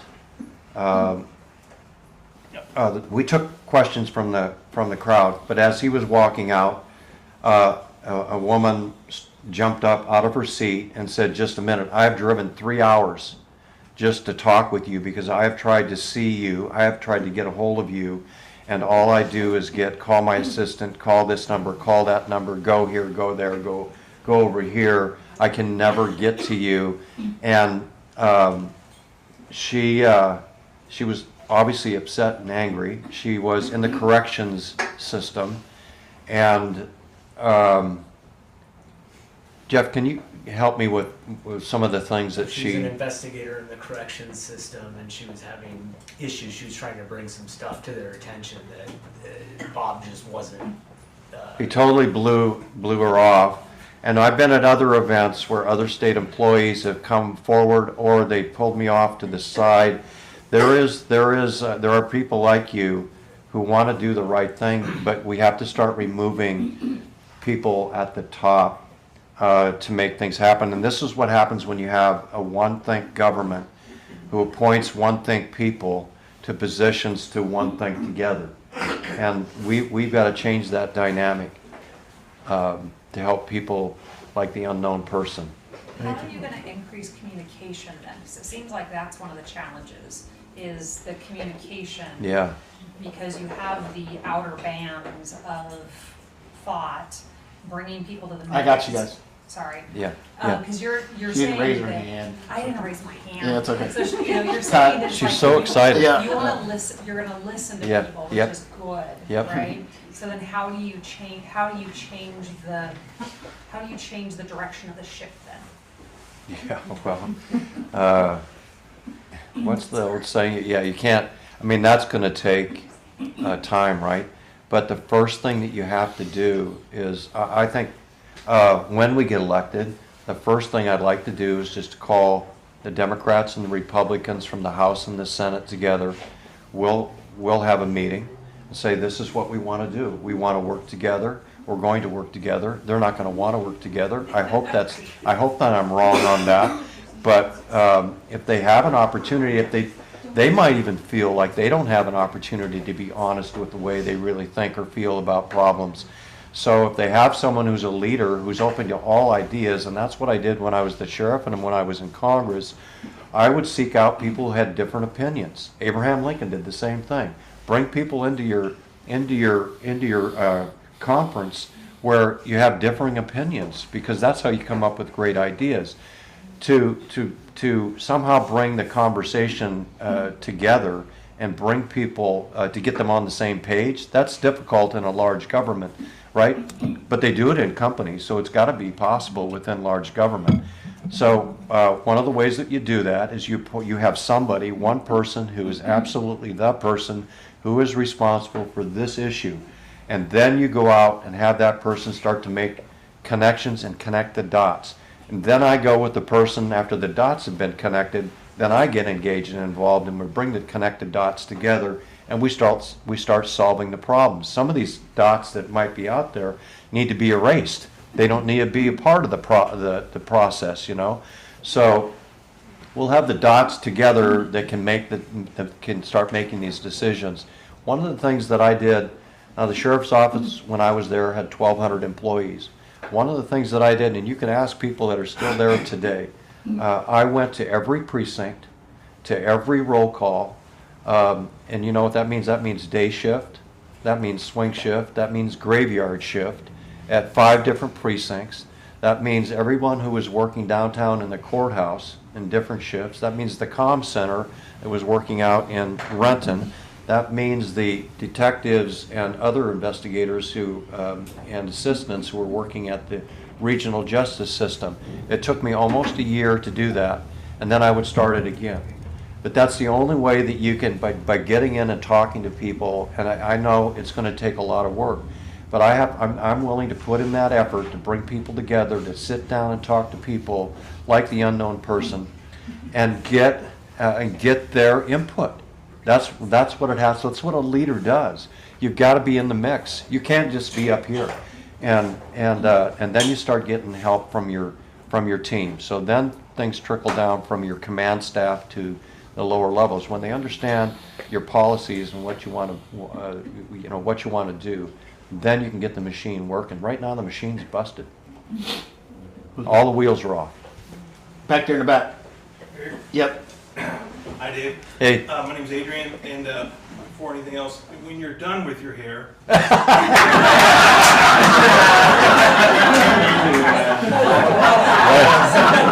left at 22. It's not fair. Yeah, I'd like to help you out. But. So I've spent 22 years in ministry. I was a pastor for 22 years, and I just recently, about a year and a half ago, left my job to pursue a career in law enforcement. We had some friends of ours, several friends of ours actually, who lost their children, adult children with fentanyl. And I was actually one of my last duties there at my last church was to do the funeral for this young man. And I just heard, personally for me, I heard God tell me in that moment that it's time to set aside this and tending to your flock, but now it's time to go fight off the wolves. Yeah. And so my issue is that, and I'm struggling with this, is because I have been trying to become a law enforcement officer for a year and a half, and I keep on getting no's. Now that happens. I think back in the day, probably you were coming up. I know it's like winning the lottery. What's not congruent to me is the need for police officers, but the hiring process is absolutely asinine. So I have an oral board with King County coming up here soon, and I'm hopeful for that one, especially. The things I'm coming up with are, and my mom would want me to ask you this, you know, it doesn't feel like cops are supported, as you alluded to earlier, when something goes pear-shaped, it feels like, are we going to be on the news and being, you know, chucked out and so on and so forth. Yeah. My issue is really, I sat down with some law enforcement officers from all sorts of agencies that have been doing a lot of homework, spent some time with Seattle Narcotics, got a mentor there, spent time with a retired detective, which you actually might know. And if you do know him, I have nothing to do with him. And they're all telling me, in fact, they're all telling me that this is the dumbest thing I could ever do with my life. And I feel like it's the smartest thing that I could do in my life, because I'm tired of sitting on the sidelines watching these assholes kill our kids. No. I'm a bit of a sheepdog, if you can't tell. My issue is, big time, is that when I went to Seattle, I spent a night on Capitol Hill, did a ride along, got in a few tussles, that was fun. I sat down for dinner with them at 2 o'clock in the morning, pretty much everybody in that precinct, most of them, and they all told me, do not become a law enforcement officer, and especially do not come to Seattle. Yeah. And then I sit down with King County guys. They're telling me, do not do this. Yeah. So my point is like, as a governor, which I'm so excited to hear you say the things you're saying, how can we correct this with the perception of law enforcement? Because they're bad apples everywhere. Yeah. But I think most of us, and I'm saying us because I'm believing that this is going to be true for me, are good apples, and we're trying to do some good stuff in our community. What can you do as a governor to change this process, or this perception of the police? Because when I have current cops telling me now, who've only been on the force for maybe 5 years, to not do this, in fact, they're looking to quit. Yeah. How can you change that? Secondly, and the last thing I would just say, which is really discouraging to me, and maybe you can speak into this a touch. I've been told by most of the agencies that I've talked to, and I respect, they said if you want to get into the narcotics policing, you'll never get that shot. It doesn't exist here. What? Yeah. So can you speak into those things just a little bit? Yeah, well, the first thing is you have to have a governor who stands up and supports police, and we don't have that. We don't have an attorney general who says he's the top law enforcement officer. The guy has no idea what it means to be a law enforcement officer. Again, I go back to the bully pulpit. It's one of the main reasons I'm doing this, is to be able to stand up and say, look, all cops want to do is help people. The reason I became a police officer was to help people. I wanted to help people. That was like the bottom line for me. I just wanted to help people. I wanted to save lives. I really describe it as having the heart of a servant. And that's when I became the sheriff. I was trying to hire people who we could identify as having the heart of a servant, and that you have, along with that, integrity. So you have a person with the heart of a servant, which you have as a pastor, wanting to serve and put your life on the line, and integrity. That starts with just a moment of honesty. Honesty is a good thing, but you have to have consistent honesty to finally get to the point where people say, you know what, there's a person of integrity. I really respect him or her. So you have servanthood, integrity, and you build this team. I'm going to talk a lot about, when I'm the governor, I'm going to talk a lot about servanthood, and connected to that, and integrity, and connected to that, teamwork, and connected to that, leadership, and connected to that, that's a police officer. That's a cop. That's not only a cop, but it's every one of us in this room if we want to be, because we can build a state government that's built on that. So when you talk about trying to bring the government together and connect things, you connect people with their heart and with their honesty. If you don't trust someone, our unknown person in the audience today, you should have a paper sack over your head with some eye holes. Okay, here we go. Oh, you ruined my whole thing now. The unknown state employee. Look, if you can't trust people that you work with, you can't get shit done. You can't do your job. So you've got to start building trust within the government. If you can't build trust within the government, how can then you go out and try to build trust with the community? You can't do it. One of my main jobs as the sheriff was to build trust first within the sheriff's office, and then you can build outward, and the people of the community start to trust you, and then you can solve problems. Otherwise, you're going around the mulberry bush. That's how I feel. All so right, I'd be outspoken. Okay, Dave, here we go. This seat isn't hot enough. Now listen. Final 20 minutes. Okay, but what I want right now is I want somebody that's not voting for Dave to ask Dave a question. Who in here? I want somebody that's not voting for, okay. Okay. That guy's not voting for me? How did he get in? Okay, let's go. We're gonna change your mind tonight. So I came here for two reasons tonight. One is because I believe in Angie and Art completely, 100%, and I feel deeply about battlefield addiction. So that was the first reason. The second reason was that I don't think I agreed with most of your values walking in here tonight. And I'm guessing you agree that the big problem in this world is that we all just talk with the people we agree with, right? We don't talk with the people we don't agree with. And then it's easy to just agree with everything we talk about. Yeah. So my question for you is like, how do you go, what specifically can you do to get more people to vote for you like me? Yeah. Well, wait. First of all, who is that? I can't. Mustafa. Yeah. Okay.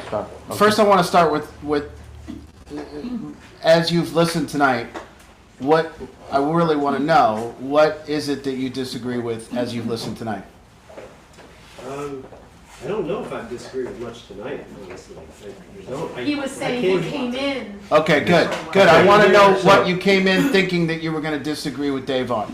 I didn't think I did. I mean, from what I read about Dave, that part I think I agreed with already, but there's other issues that I think I probably disagree with. Yeah. But I came here tonight thinking I'm not perfect and I can be wrong about things. And so that was why I came tonight. So my question is, here, Dave, tonight you're really preaching to the choir, because 99% of this group agrees with you on everything already, I'm guessing. Yeah. Is how do you reach... And now with you, it's voters? 100%. Staying close to 100%. So how do you reach the voters who may not agree with you? Hey, I'll tell you, Jeff will tell you too, I go to every meeting that I'm invited to. I talk to, I don't care who asks me, so I've been in groups that have been, some are for me, some come in, I got a little question mark, and some definitely are not in favor of me. In fact, I had a little experience yesterday with some people that just decided to shout me down a little bit. But it was kind of toward the reasons that you were sort of leaning toward. They had a different opinion on how to approach the problems that we're talking about. Okay, your question. Look, I'm not always right either. I think that's a good place to start. We're all human. We all make mistakes, and none of us have the answers. I'm just here as a human being, placed here, I believe, by God, and been blessed throughout my career, and I'm in the spot in my life where I think I can make a difference, where I can serve, where I can help people. That's why I'm doing this. And so when I explain that to people who are on the fence, they're looking for something different. They're looking for a change, because for 40 years, again, I'll go back to, we have had the same kind of ideas and thoughts in place and in process, and that's the reason that we are where we are today. The approach to problems have become more and more ideological and based on fact, and that's why we're facing high crime rates. We believe that if we let people go and we counsel them, that they'll understand that they shouldn't do that. No, there has to be a consequence to your bad actions. You have to be held accountable. You have to take responsibility. That's how people grow. That's how people learn, and that's how people understand that we have to respect each other. No matter what our ethnic background is, no matter what our religious beliefs are, no matter how we dress, no matter how we tattoo ourselves up, wear earrings, shave our head, color our hair, whatever you look like should not matter to me. Whatever you decide to do in your life, besides hurt yourself or hurt others, should not matter to me, other than the fact that I want you to be a friend, I want you to be a part of the community, and I would like you to have that same feeling about me, that we work together to solve, because as human beings, we are going to make mistakes, and as human beings, we are going to have problems, but as human beings, we've been given brains to make decisions to correct the problems. And so when I go out to talk to people that don't agree with me, I just talk to them like I'm talking to you right now. And I've had so many people come up to me. I'll give you an example. I went into I'm sorry to go on. Well, we can go on till midnight if you want to. Yeah. So I got to share this story though. The other day, Sorry. that I was worried about staying till 9 o'clock and falling asleep because I'm a senior citizen. But now I'm wound up. Yeah, let's go.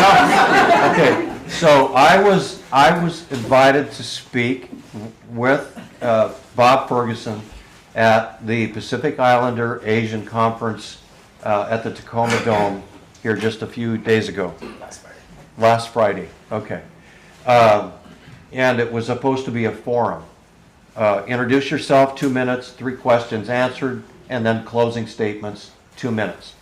It was not supposed to be a debate. A debate is when you start to exchange ideas or you attack your opponent. And so he had the first opening statement and immediately attacked me. So I'm thinking in my mind, okay, what do I do here? And a little prayer shot through the head. And I said, you know what, I'm taking the high road.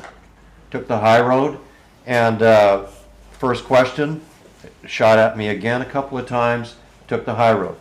All 3 questions did that. Get to the closing statement, shot at me again. This time I said, I leaned forward on the podium, I looked at the 800 people, and I said, I'm going to apologize. Because this was supposed to be an informative program where you asked 3 questions.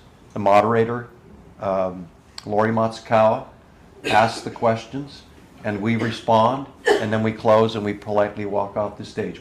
My opponent decided not to do that. And so now I'm going to apologize because I have to tell you the truth.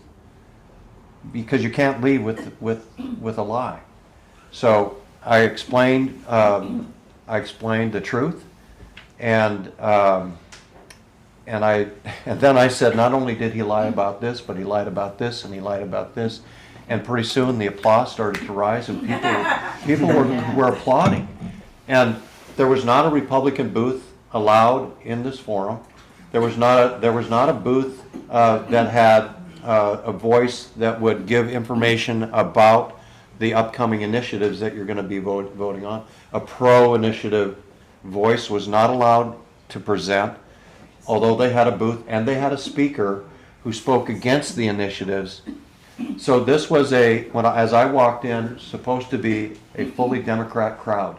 No Republicans represented other than me and my staff, we assumed.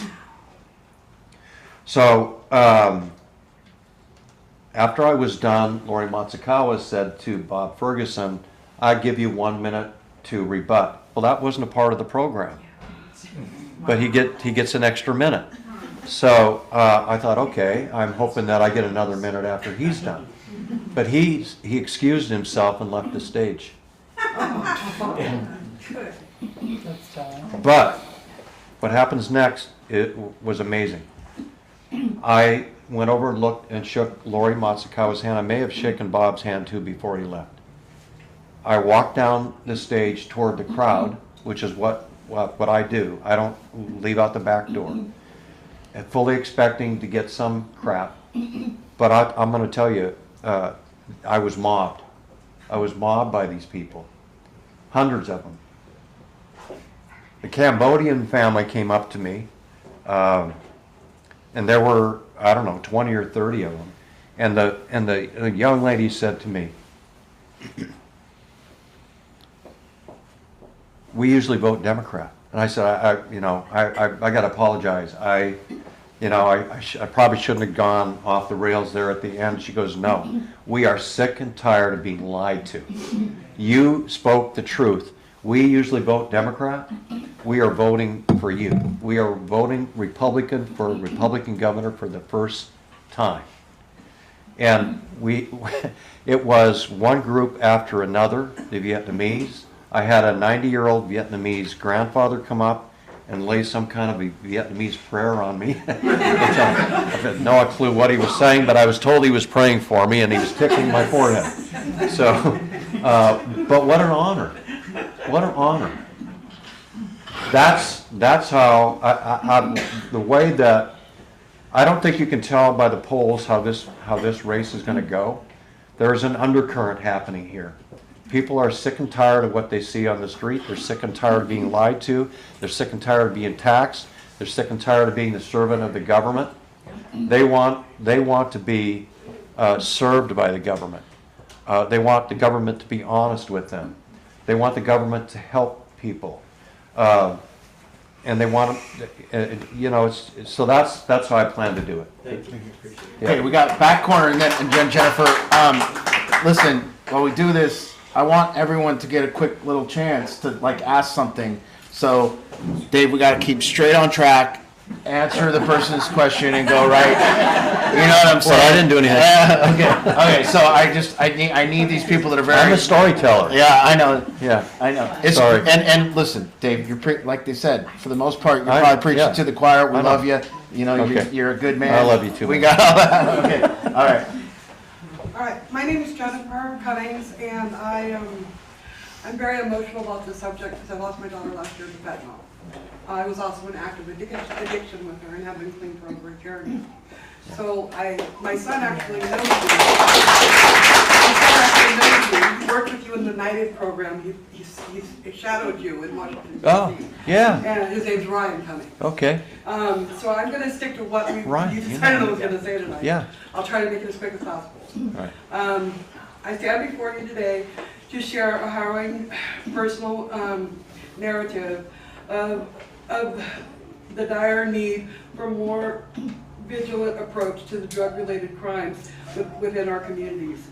The story is not fictitious, but is a heart-wrenching account of what my past year has been like.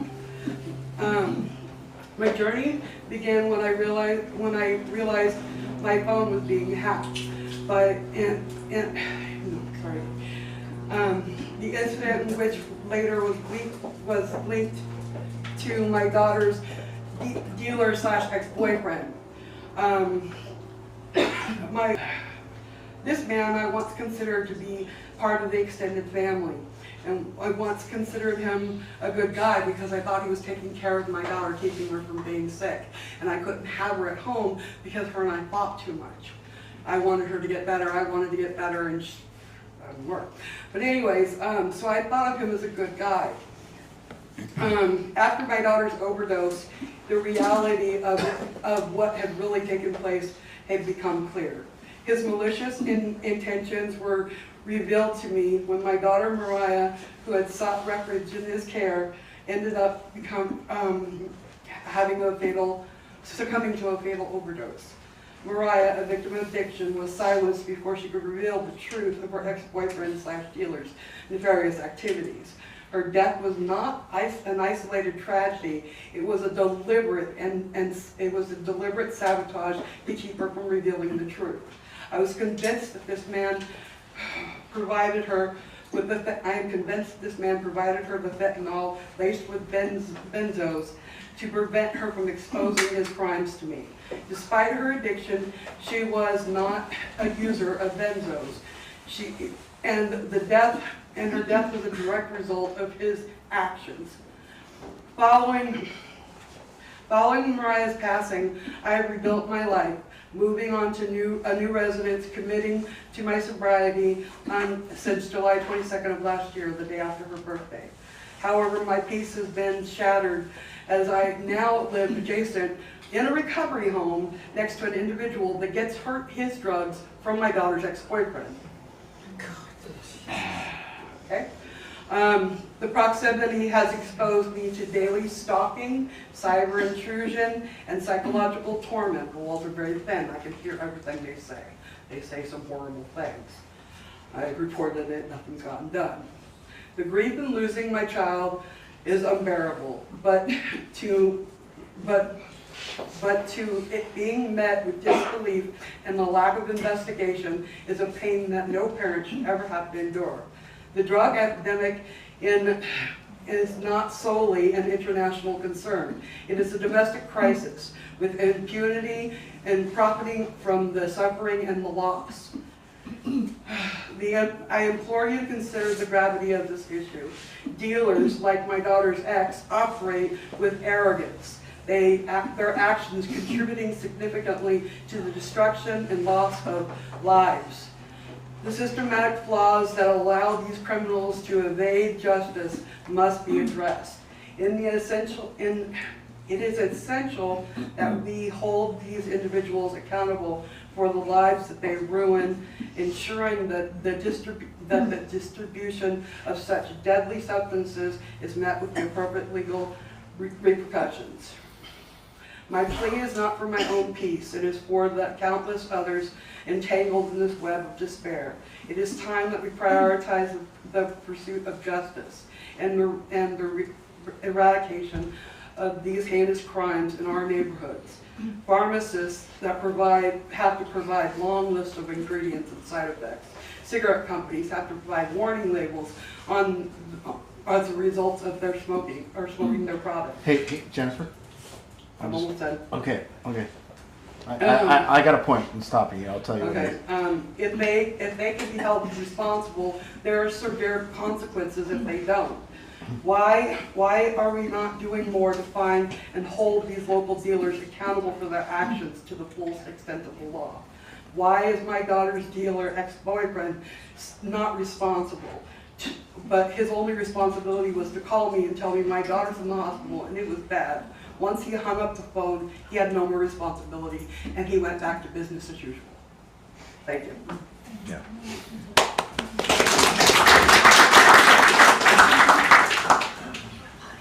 You want me to? I think we know the answer. Right, I mean, I would, first of all, just thank you for your courage in sharing your story, and I'm sorry for your loss. I think all of us feel that for you. And then lastly, we've talked about why people aren't being held accountable. It's because of the policies that have been in place for the last I have to say, Sumner police are well aware of this man's activity. Yeah, the sad thing is that they don't have the resources any longer to follow up and to pursue. When you're 600 cops down or 200 cops down, Washington State Patrol doesn't even have enough people. They don't even have an auto theft unit anymore. So. Don't say that too loud. Okay, we're gonna go to Jennifer. Hi, I'm Jennifer Smith. By the way, Chris Smith is her son, and he's happy to learn they don't have a auto theft unit anymore. Chris is gonna get back to business.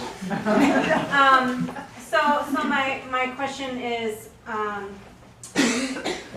nicely laid out and kind of communicated how complex this situation is, right? There's homelessness, there's criminal activity, there's addiction, all the things, which is also going to require a very holistic, multi-pronged approach to solving, right? And people are going through this, like there's parents that can't afford for their children to get help, maybe not all of the state agencies are really effective, so how do you address that? I heard you kind of talk about that earlier. But then also, as these folks move through their recovery, right, they're through the active addiction phase, and they're trying to re-enter society as a contributing human being. Yeah. And they have a lot of barriers, right? They've been in jail, they have felonies, Yep. they can't get a driver's license, you name it. The debt is out of control, and rightly so. I mean, they need to be responsible and take care of their things, but there is really no help, right? Like, how do you help these folks become contributing human beings to society again? Yep. An incentive when there's recovery. Accountability. I think Dave spoke to that. He did speak to that. He says, let's get to the programs that aren't working and get the funding moved on to things that work. And I think, that's again, thank you, Jennifer, and thank you. Can I just say one thing real quick? There are programs that I've worked on in Congress that are specific to exactly some of the roadblocks that you've talked about, that are specific to foster care program, where as kids age out of foster care, they ran into roadblocks of not being able to get a driver's license, they didn't have a social security card, they couldn't get a job. So we passed laws to fix that. So there may be we may have to look at some of the state legislation that may be providing some of those barriers to helping people move forward. But again, back to your point, I think we have to look at the programs that are currently in existence and whether or not they can be improved. Okay, we got Pam. I'm Art. Hi, Dave. My name is Pam. Can I what? Oh, I'm sorry. Can I just ask them? Okay. could you do me a favor?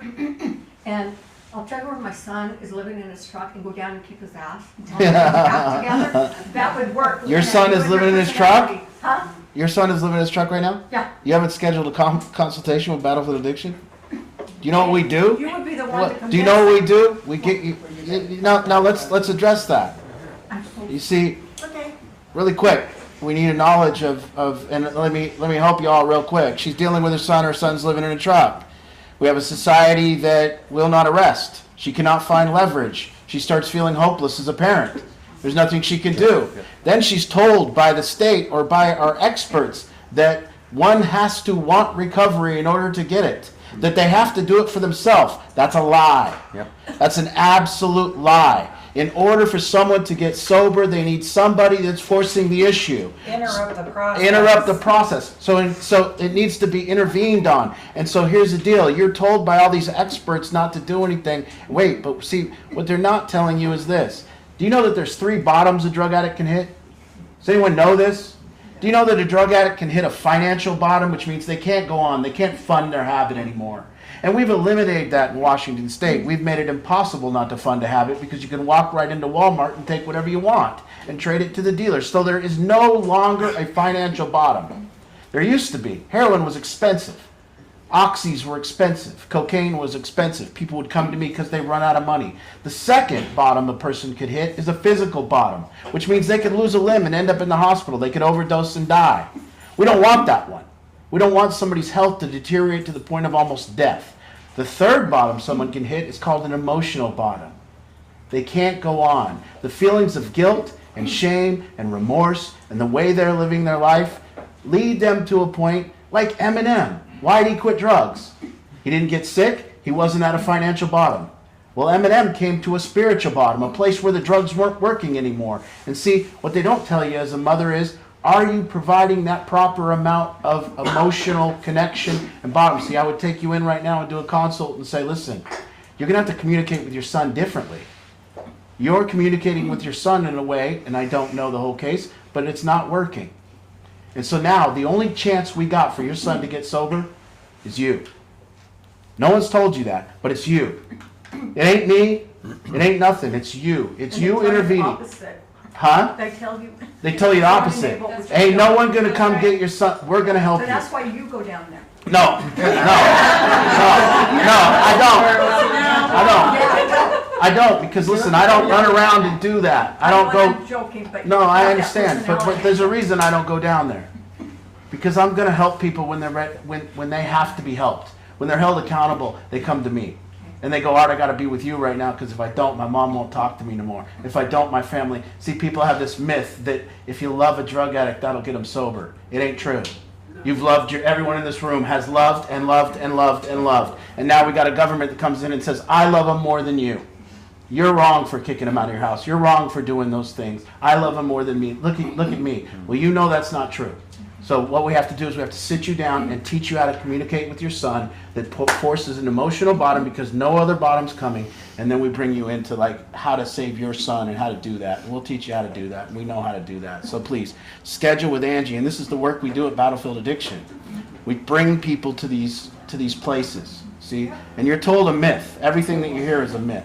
So thank you. I can help you there. But I ain't running down there. But I might send someone. But I send someone. Yeah, Christina, no, these two are outreach workers. Pam, go ahead real quick. I have to say, though, too, that prayer is very powerful, and we need to pray. What's your son's name? His name's Dylan. Okay, I'm gonna be praying for Dylan. And Sabrina was his girlfriend. And No. I know Tammy. Yeah, that was his really? girlfriend. Yeah, so he was devastated when, Oh, yeah. when you lost her. This is my niece who passed away at 16. Jesus. Yeah, so we know your family. Oh, gosh. Well, we got you, and we got to go. I got that out because I want you to know we're against the narrative.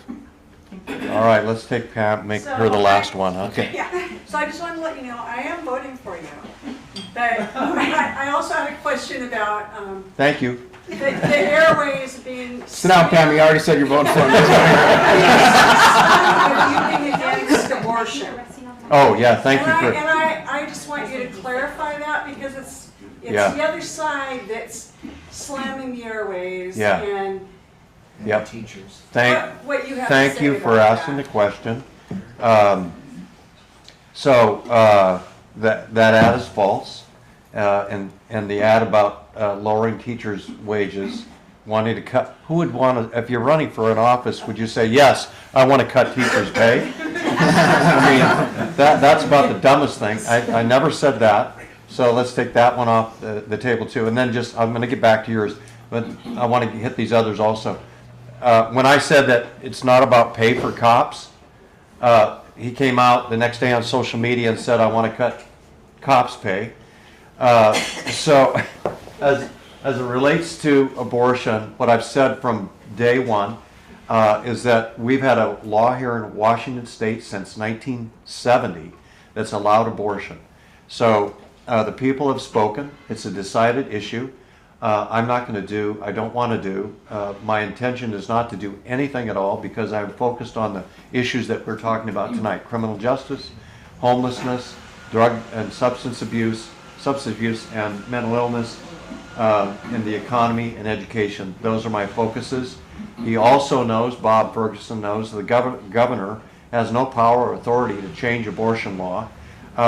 The ad came out and said that I voted for a national ban on abortion. That never happened, by the way. I took 3 votes on abortion and actually voted yes for viability of life, which is at 20 weeks in the federal law, which was years ago. And now in Washington State, it's been extended to 24 weeks viability. Now, it's also no secret. So I never voted for a national ban, even though he says that. Also, I've never been against the exceptions. That's the other part of the ad, is saying that Dave Reichert is against abortions for incest and the life of the mother and the life of the child. I've always said those are exceptions that I would support. So all those commercials and ads that you see are lies. Thank you. Okay. So our hot seat question, Dave, and this is kind of what we end on with all of our guests. There's another hot seat? Nah, this is the final one. Oh, you know what it is? Yeah. Oh, you guys already know what it is? Well, you I ask everyone this. go ahead. There's 2. Oh, Well, let me know. Yeah, don't forget. I don't remember the second one unless I don't. That's the one I'm saying. Huh? Which part? My wife is trying to speak code with me right now. I don't want to ruin it. Okay. when my wife does this across the room, I leave. Well, I want to warn you about something here because this is a setup. I want you to understand you're being set up when I ask this All right, question. thanks for setting me up. Dave, if you lose, what are you going to do? I'm going to Disneyland. What's your next question? No, you're not done yet. I'm going to expand on that. Well, you know, that's a funny thing. You should ask me that question. What are you going to do if I lose? No. Just this morning, I was talking to my wife about this. So what happens, because I don't know what God's plan is. God's plan could be that for the last year and a half, I've been out there talking to people, and I've touched somebody's life and made some impact on somebody. Because I've run across people that I know, and even in this room, but in other parts of the state. I knew you when you came to my class when I was in grade school, and you said this to me, and I remember it. And you changed my life. So maybe, you know, that was part of the reason that I'm doing this. Or I talk about my faith and somebody gets touched by that moment. Maybe that's why I've been doing it. So if I lose, I still got to be active. That's just the way that I am.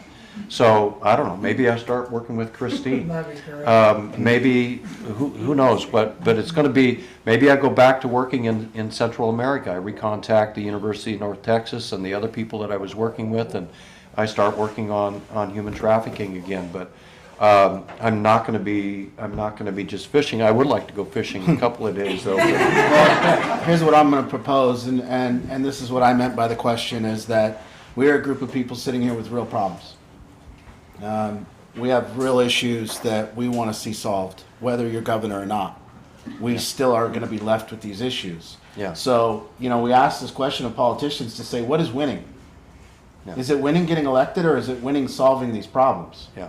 And a lot of politicians believe just winning is getting elected. Yeah. And to me, that's not the case. To me, to say, well, what we're going to ask of you, Dave, is that we want you to use your position and your leverage and everything that you got to help us actually solve the problems, win or lose. Yeah. We could care less. We're looking for people who want to help us solve this shit. We're looking for people. Yeah. Families are out here looking for. We have an issue, and what's not talked about in our this is my show, so I'm going to take over a little bit. What we have, one of the issues is I can stop thinking? Yeah, please. Just for a second.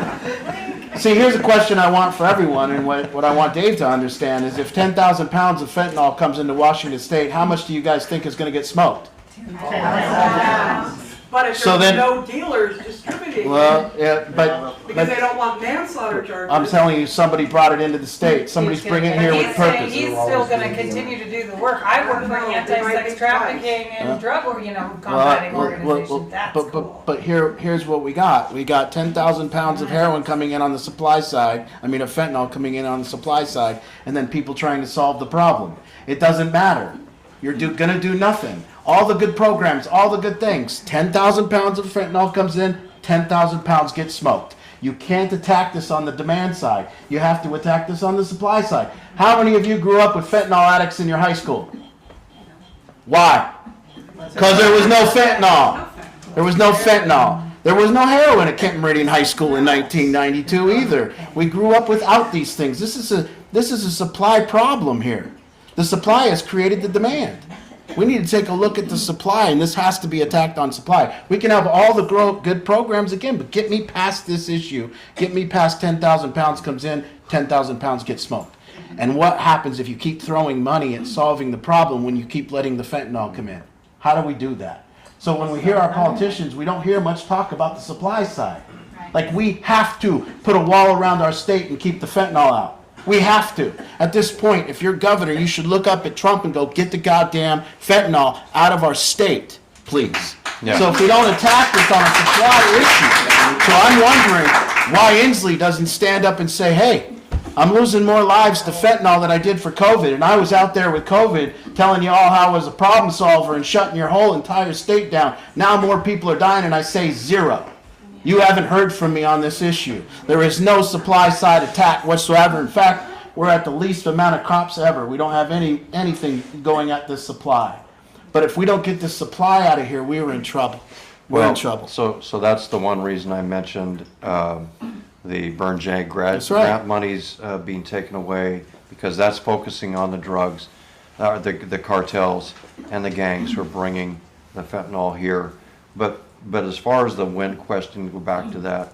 To me, I always look for I'm praying to do God's will, and so if His will is for me to lose, He'll show me another door that I'm going to be able to walk through, and that's what I'll do. So I know I'll be doing something because I know that's in my heart.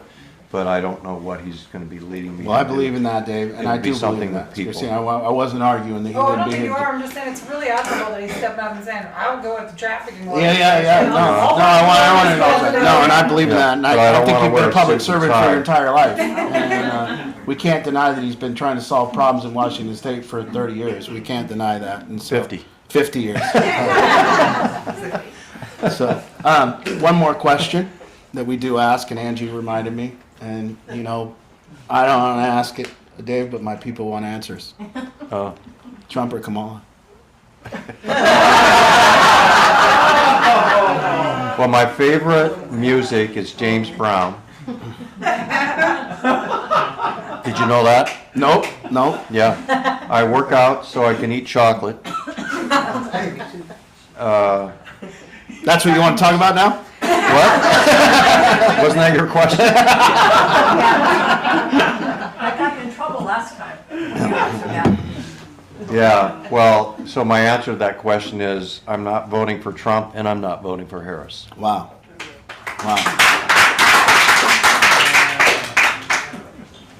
Every Everybody sucks. Basically, that's the message, right? Yeah. Okay. I think most people are frustrated with the national political world. And I don't think I don't think we have the best candidates running. No. Yeah. An extension of that question really quick, because I do want this answer, and I thought about it earlier. Does Trump care about Washington State and care about you winning this election? No. No. Does Harris? No. No. So we're not Do you? getting any further. Yes. Do I? Yes. Yeah. Right? This is where, and this is what I try to tell the media, this is about Washington State right now.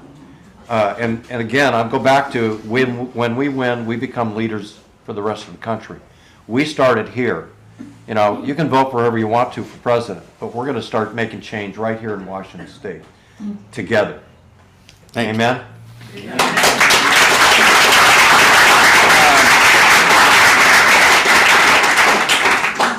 We've had a tagline here at Battlefield Addiction for all the years we've been in business, coming up on 10 years, and it says, connecting the family, the addict, and the community. And we've just started 6 months ago doing this community work. We're working our ass off. I've learned a lot about what's going on in our political climate. We've brought these people here. We're working really hard to help families, to help people suffering, to help in the community. And what we need at our auction now is we need support. So we have an auction on November 9th. We're asking people to come here and see these services and get these services. The services of Battlefield Addiction are all free. They're all provided by donor. We take no public money. It's all privately funded. We don't have a grant from the state. We aren't an arm of our state government. We're actually a privately funded organization that survives on donations, and we need the auction to survive. Angie's 24/7 on phone with families, 2 in the morning, whenever it is. We're always working in the community. We're taking ourselves to school politically to bring the best issues forward and see how to solve these issues. So we need your help. So please, November 9th, please be at the auction, get your tables, sign on, and come support us financially, please, because we need it. And thank you to the people that have made donations tonight. I appreciate that. You know, Dave, I know it felt like, you know, maybe we're not on a team or whatever that is. No, I didn't but, feel that. Okay. But for me, I'm really concerned with the way Washington is going, and I know that you know that there's a lot at stake in this election, and what happens to our government with a supermajority and a liberal governor. I don't know what happens, but I imagine it might get worse. And so we don't endorse anybody at Battlefield Addiction. I would love to have a Democratic candidate come over and win me over. I just can't get him to talk to me. So again. We are here to provide education for you guys, and to use all of our experience in a combined way to bring it up to you and say, listen, these are, and when we say experience, you know, I'm not a big fan of this lived experience thing. I'm not a big fan of it because a lot of the people that are now trying to help are trying to help from their lived experience, and so they only know their own perspective. And I want the lived experience of people that have actually helped people. So for me, I remember the time they got President Obama brought Macklemore to the White House, and I thought to myself, Jesus Christ, what does Macklemore know about helping people? Just because he was a judge. And so what does he want, a song and dance? So now we're bringing Macklemore to solve big problems, and it takes adult-like things that people have also solved those problems. And we got Macklemore coming to the White House. I thought, that's like him calling Arnold Schwarzenegger to talk about war. You know, that's not reality. He's never lived in that reality. So, you know, our lived experience here is about how the policies of Washington State have affected us. Mm-hmm. About how the policies of Washington State have affected Bob Coleman and the fight he has for his son's baby. How the policies affected, you know, I forgot your name. Jennifer. How the policies affecting us. And so that's our lived experience, is how the policies of Washington State are making it difficult. And that's what's happened to all of us. It's gotten harder and harder to hold people accountable, harder and harder to get the jobs done that used to be pretty easy to get someone in and get them help. It's very tough now. So, again, everyone, thank you for coming tonight. Thank you to Dave. We appreciate it.